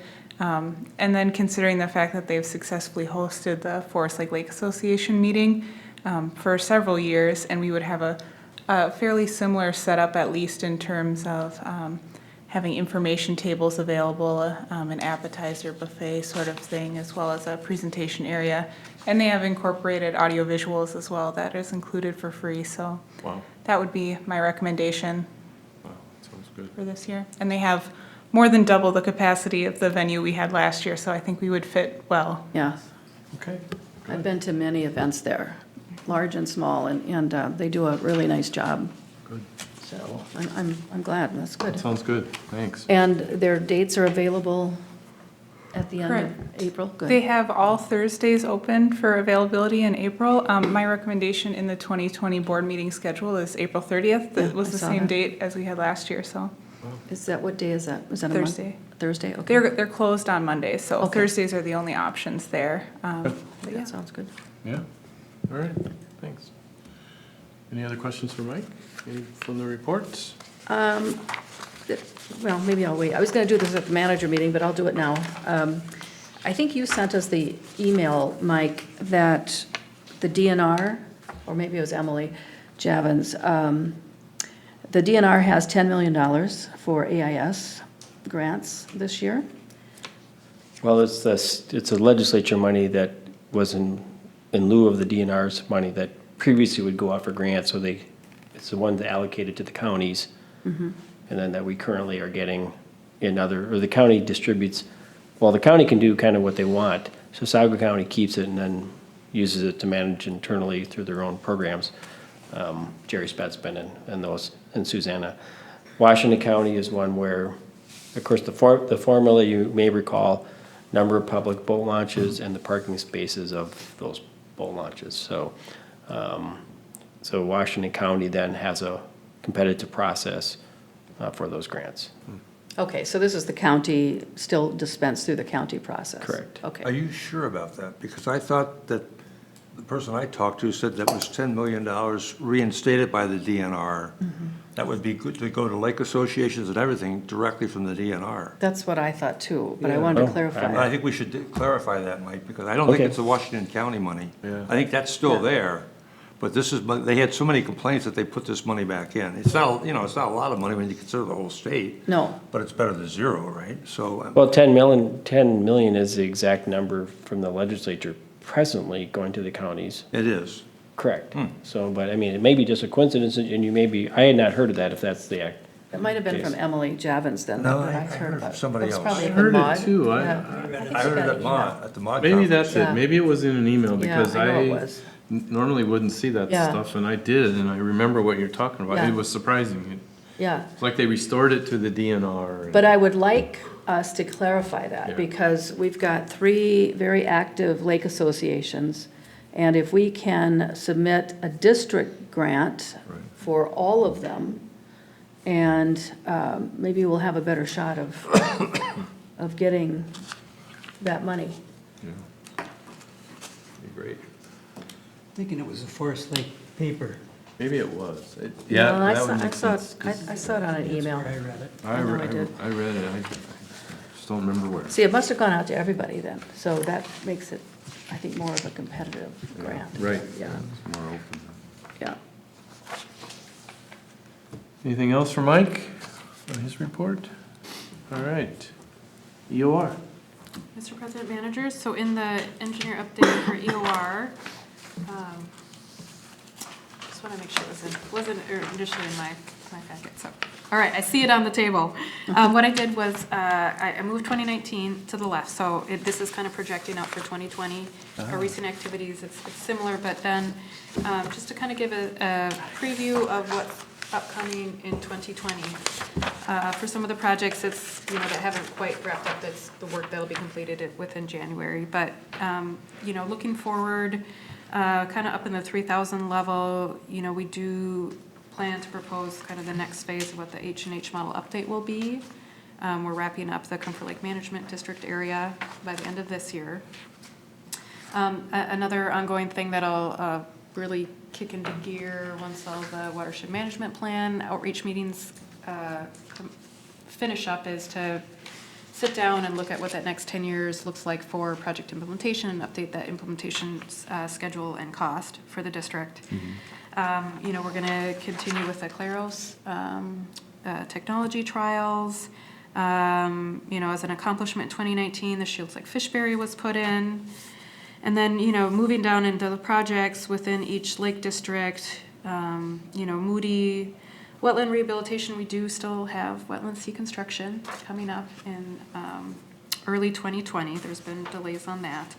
And then a detailed round of monitoring, the final project effectiveness monitoring that's part of that grant, and just for the district to see.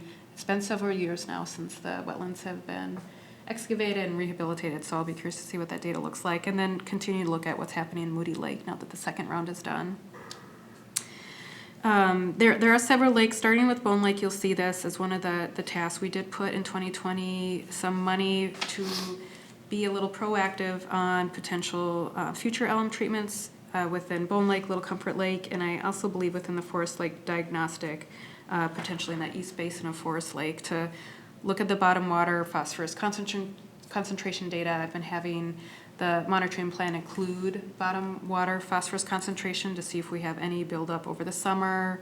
look at those depth profiles, and then we can collect sediment cores to have the dosing ready to go if one the district wants to pursue. If we have another round of monitoring in the Bone Lake drainage area and we see significant improvements from projects like, projects we don't talk about a lot, but there's still the Bone Lake SWA implementation grant. We have district staff coordinating with UR implementing those practices, the drain wetlands grant.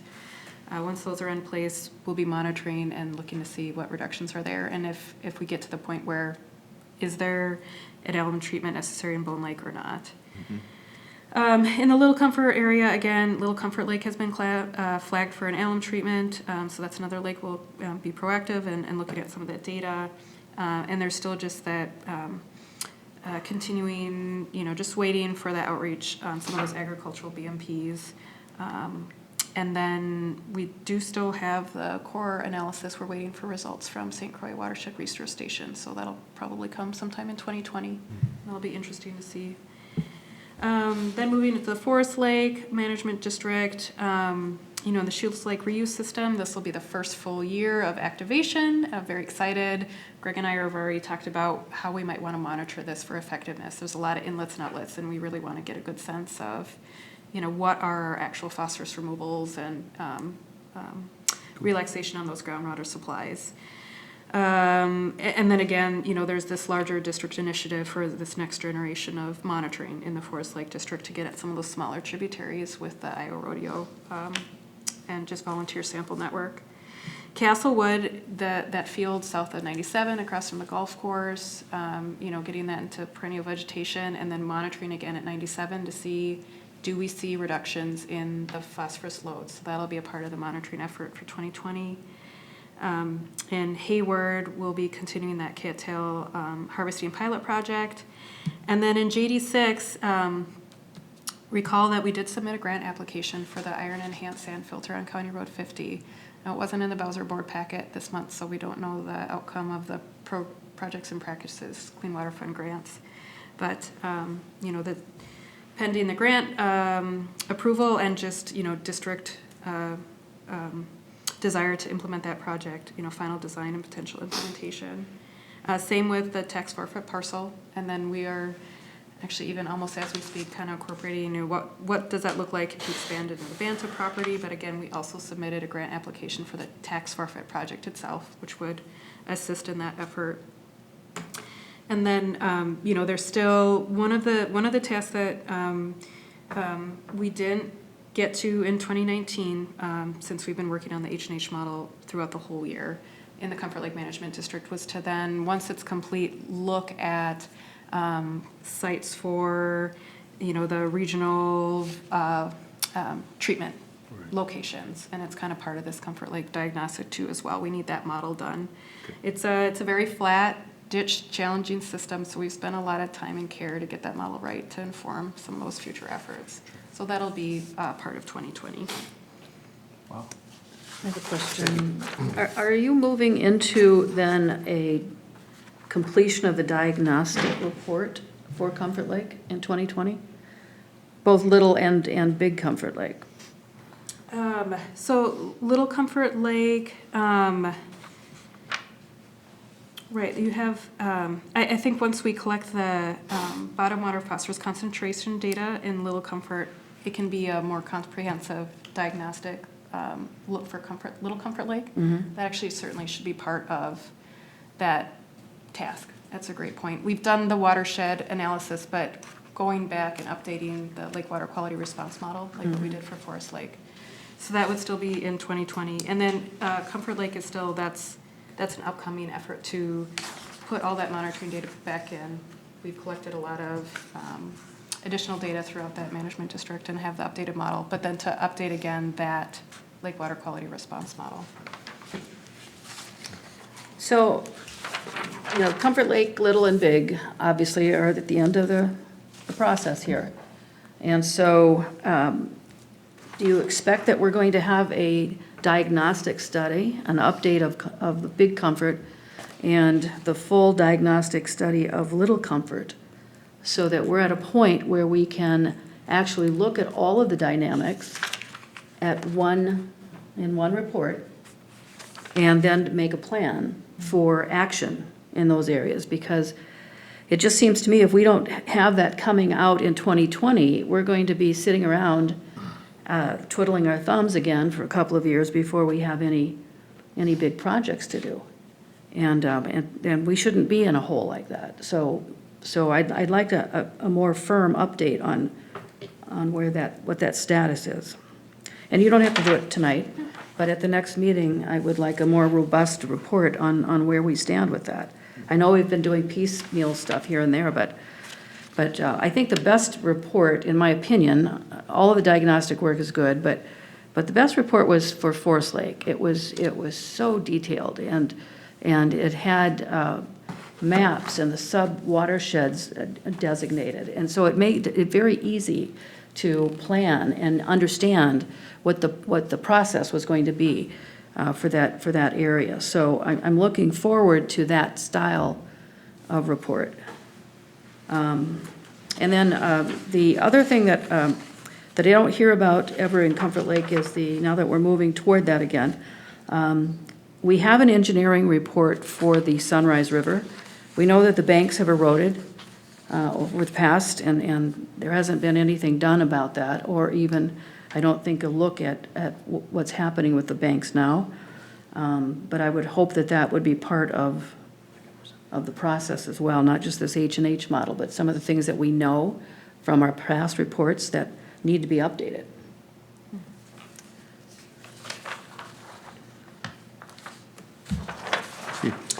Megan, I've got one for you that I'd kind of like to see too, is the Shields Lake where it dumps into Second Lake on Forest Lake.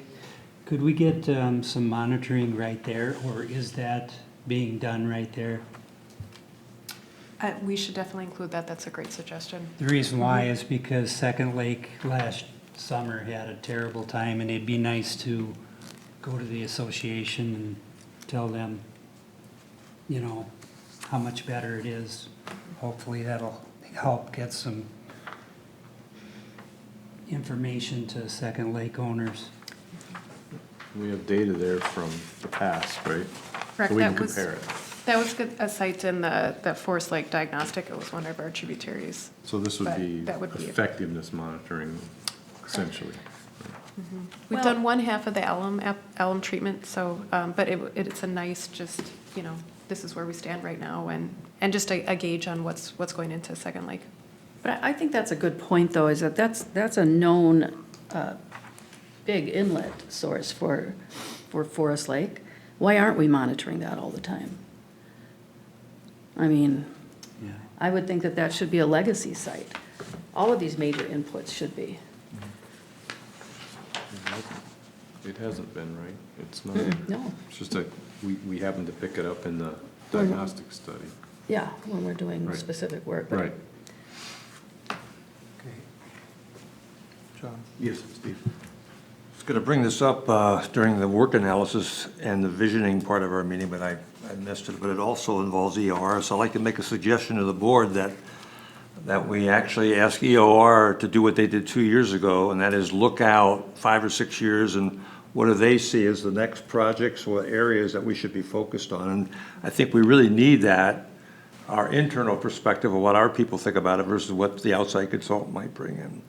So I'm asking the board to ask them maybe to get this done by March or so. I mean, I think the last one was done by Greg, and I think you came up with $7.9 million of projects to be done, you know, on the back of an envelope type estimate. So we've got into a lot of those already, and some of those are gone. So now what do you guys see as we go forward? Are we going to get other focuses, or what do you think we should be working on? And if we don't have any ideas, that suggests we better start looking for other projects, so. How does the board feel about Yes, this? Yeah. I agree. Okay. Fill the hopper, keep looking out. So can we, is March a reasonable target, or April, or? We've been updating Yeah, it I as think- part of the annual budgeting process. Okay. In terms, though, of seeing what comes from JD6. Yeah, I think let's tentatively plan on that last meeting in March. Okay.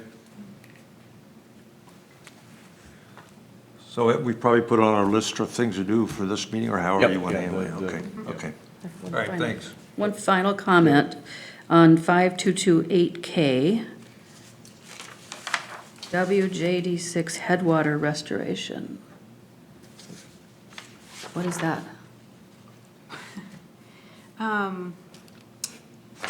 So that is the former Sunrise River Headwaters Restoration, so I retitled it to take out the Sunrise River. That's just looking at the, there's two main tributaries in the JD6 that come into Forest Lake, that they merge right at 97, right before it enters the lake. And so one is from this wetland complex. It's a smaller area, maybe 10% of the total area. And then it's the larger wetland complex. And we had been calling it the Sunrise River Headwaters. And so that's my rename to take out.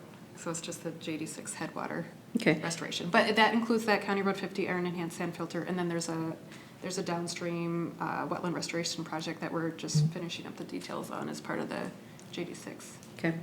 feasibility report.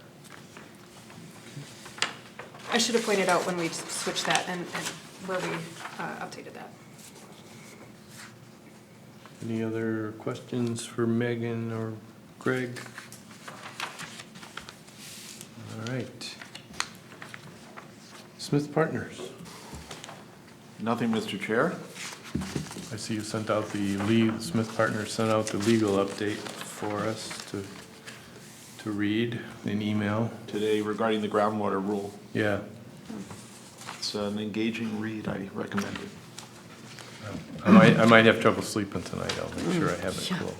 It concerns a new rule from the Department of Agriculture that was sometime in development to address nitrate contamination. I could say more, but I'm happy to just recommend you to the article. Yeah, we'll read the article and we'll bring questions back to the next meeting. All right. I have one Yeah. thing before we leave this area, just backtracking a little bit to the admin report. The permitting program report was attached to that, of course. And this is a great report, but I'm just wondering if we can get one that shows us total permits for each of the lake management districts. This is total inspections. So if we can get that total, I think that would be helpful for planning. It's a better feel for the growth in each of those areas, rather than inspections. Yeah, we can do that. The other thing I'll notice is, if you've noticed, since our permitting coordinator Aaron departed, the report has been scaled back a bit. That's because we're working out some of the kinks in the software. Okay. Because as we're adding new things, it's gotten just a little bit funky, so Trey and Jason have been working to work those kinks out. So we'll get that information back in there eventually. Good. But I'll make note to have them include that on the next one. Yeah, in January, that would be good. Thank you. All right. Report of Treasurer, Steve. Before I ask to approve the expenses, I just looked at the overall attached sheet that you have on the overall budget. And, you know, we're underspent about 600,000 right now, and a lot of that is 200 and almost 300,000 is in the project area. And if you go back to the lake section of that section, of the 20 projects here, maybe 40% of them have no buildings against them. So I'm just encouraging staff to, we'd like to get everything built. I mean, if we show underspending like that, it shows that we didn't utilize the budget we had to get projects done. We're falling behind. So I would encourage staff to go back and look at each of those lines and make sure we get our vendors to submit bills if we have billings against that, so we get as much we can into this year, so. Yes, we've gone through that. I know you brought that question up, but staff had already done it. Emily was leading that probably maybe a month ago already. We started that process. And there are some invoices and checks that'll be written for some of our projects this month that'll, they're large numbers. I guess it's probably 300,000, I suppose, that'll go towards those. So, so you'll see that update next month. Okay, good. All right. I got one that I'd like to ask about, was Peterson Companies for 87,000. Was that a past project? Yes, that's one of those. So for our Shields Lake stormwater stormwater reuse project. That was, we had a, you may recall, a discussion about a blowout on the inlet side. No fault of the previous contractor, just we had literally an unprecedented amount of both runoff and rain last March and April and into May. And so we had UR look at a more permanent solution for that area and to convey the water to the proper location and then restore that bank and the overall pond. And so that was what that was for. Shield line. Yep. Then another one I got is for Chuck, the 9,584. Is that retainer or was that for the one watershed stuff that you did this last month? Mr. Chair, Manager Dibble, that's our hourly based monthly fee, and a substantial amount of that was related to one watershed, one plan. Thanks. We have a breakdown of that in the office. Is there? Okay. We can provide that. Okay. Okay, so then the income for this month was $13,981.50. Expenses to be paid are $227,157.49. So I ask the board to make a motion to approve payment of those expenses for this month. So moved. A second. Motion's been made and seconded. Any other discussion? All those in favor say aye. Aye. Opposed? All right, motion carries. We have a treasurer's report. Report of officers and managers. Steve? Just a quick question. There's an attachment here from the Minnesota Pollution Control Agency about guidelines for getting lakes off the impaired list. Yeah. Is there any reason why we have that in here, or? The board asked for it. Oh, the board asked for it. Yeah. I must have been gone that meeting. Yeah, Okay. that probably was the last one. Because I just looked quickly through this, and there, you do have to jump through some hoops, so we should be trying to gather that data as we go along, so we don't, Yeah, a year or 2 years or whatever. I think this came out of that workshop, actually. Yeah. And there was talk about cutting back on some of the monitoring that we've been doing and changing sites and so on. And we just wanted to make certain that we weren't destroying our opportunity to get off of that list, because so many things are 10-year period Right. of data. And we were talking about doing things intensely for 2 years. Every like 5 or 6 years doing just a 2-year cycle. So we wanted to make certain that we weren't going to get ourselves in a corner by doing that. But I didn't see that. I'm glad you brought it up, because wasn't going to, but I didn't see that in this report on how many years of data they require, so Well, it's I still interesting, don't some of think them that don't it's require a there. lot of data, in other cases, they're asking for a lot, so it's a little confusing. We may need some help from EOR to help us Well, I'd plan our rather, direction on this whole thing, so we know what our strategy is. Because we've got, 3 lakes that could be coming off, right, off the impaired list if we're lucky. Potentially, yeah. Yeah, so, I think our point was to make certain that we knew what the standards were for delisting, so that as we're talking about changing our monitoring program, we're not upsetting that process. So I don't want to know all the details, but I want you to know all the details. And Mike. We don't want to shoot ourselves in the foot. Exactly. okay. That's it, that's the only question I have. Okay, Jackson? Nothing. Jim? Meg? Jen? I'm good. All right. Just a couple things from me. I noticed, and I was talking to Mike about a few things, there's several old minutes on the website that need to be updated. And apparently that's a audit finding if they're not updated by the time of the audit, so they go back as far as June. So if we could get those updated. I think they're still in draft form and they're in Word form on the website.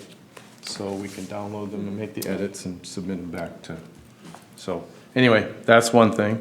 The other thing is expense reports, I think, need to be in January for anything that's outstanding, and again, financial thing.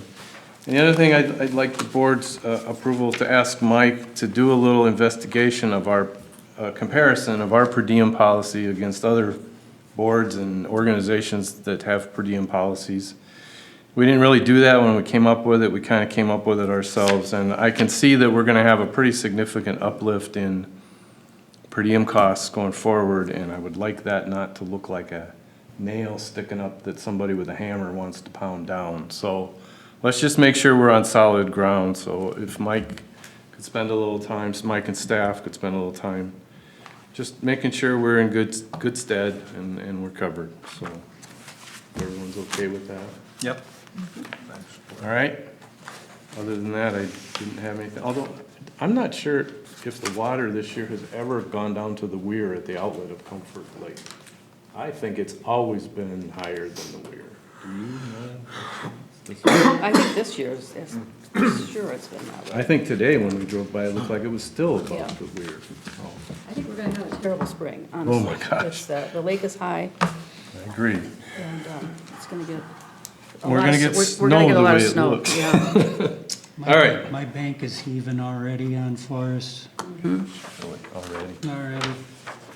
All right, summary and approval of board directions. So I know we have a few things. Chuck, you usually keep a pretty good list. I'll go to you first. Mr. Chair, managers, this is my list. Workload analysis, staff will send the list of questions to the managers. Monitoring, next month, staff will bring a transition plan for the monitoring program. EOR will incorporate into its graphics the indication of pounds per acre of phosphorus for a particular soil depth. Dr. Funky will email to the managers the comprehensive data review, which will be before the board for approval at the January meeting. Mr. Kinney will clarify the $10 million in AIS funding and how that may be available.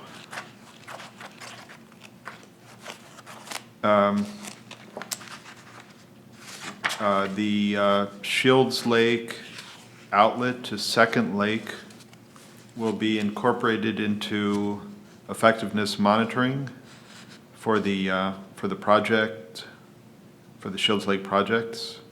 And Manager Anderson also suggested that it be included as a legacy site. EOR for the March meeting will look out 5 to 6 years as to matters of interest. Staff is to update old minutes on the website. And Mr. Kinney will seek a comparison of per diem policy with other boards. And then the permit report will incorporate figures for total permits for each lake management district. That's what I have. What was that last one? The permit report updates. Oh, yes. Jessica? Any? I think the only other item that was maybe unclear to me was the board was talking about sending a notice of transition to the WCD, and I don't know if that was recommended for staff to draft a notice or if the board was. I think that would be part of the transition That's staff plan. would be responsible for Yeah, that. so what Mike and EOR and staff comes up with, we'll roll that all together and I was intending just to send them a note tomorrow and, they were under review or. oh, that the board has asked us to come Yeah, January or something, so. okay. Yeah. All right, anything else that anyone? I just had a question about the request for EOR to do soil depth phosphorus charts. I don't know that that was a soil, necessarily related to soil depth. That was the pounds of phosphorus that we look at in many reports, and the report that you had done for Bone Lake, you had given a high, medium, and low key chart. And so the ask was for a comparable one when we're looking at pounds per phosphorus, so that we can have a better guide for these projects. Where do they fall? Okay? I understand now. Thank you for Okay. the clarification. Yep. I understand. Does that mean we're going to drop the milligram rate? No. No, just Because whenever I present cost benefit, the pound per, I think I say it verbally a lot, but we Yeah. have essentially now an unwritten, qualification of where our tiers lay, less than $500 per pound, 500 to 1,500 and then greater. That Mike's included in presentations on cost benefit. But a pyramid is like 40 milligrams per liter, so you're used to that number. So when you see something at 500 in a wetland or something, you know that it's way above. So it gives you an idea that it's a high to go after, so. Correct. My understanding is Manager Anderson was just noting that that was useful to include right there in the image, where in my reports, we list all the cost benefit, but we don't really include just a nice, simple, low, medium, high in terms of the tiers of how these projects. Correct? That was my understanding of your That's clarification. correct. Yep. That's correct, Yep. because in the reports, again, it's a different measurement, but what is that tier system? Okay. All right. I think adjournment is in order. Motion to adjourn. Okay. The motion's been made and seconded. All those in favor say aye. Aye. Opposed? Nobody's opposed. Thank you.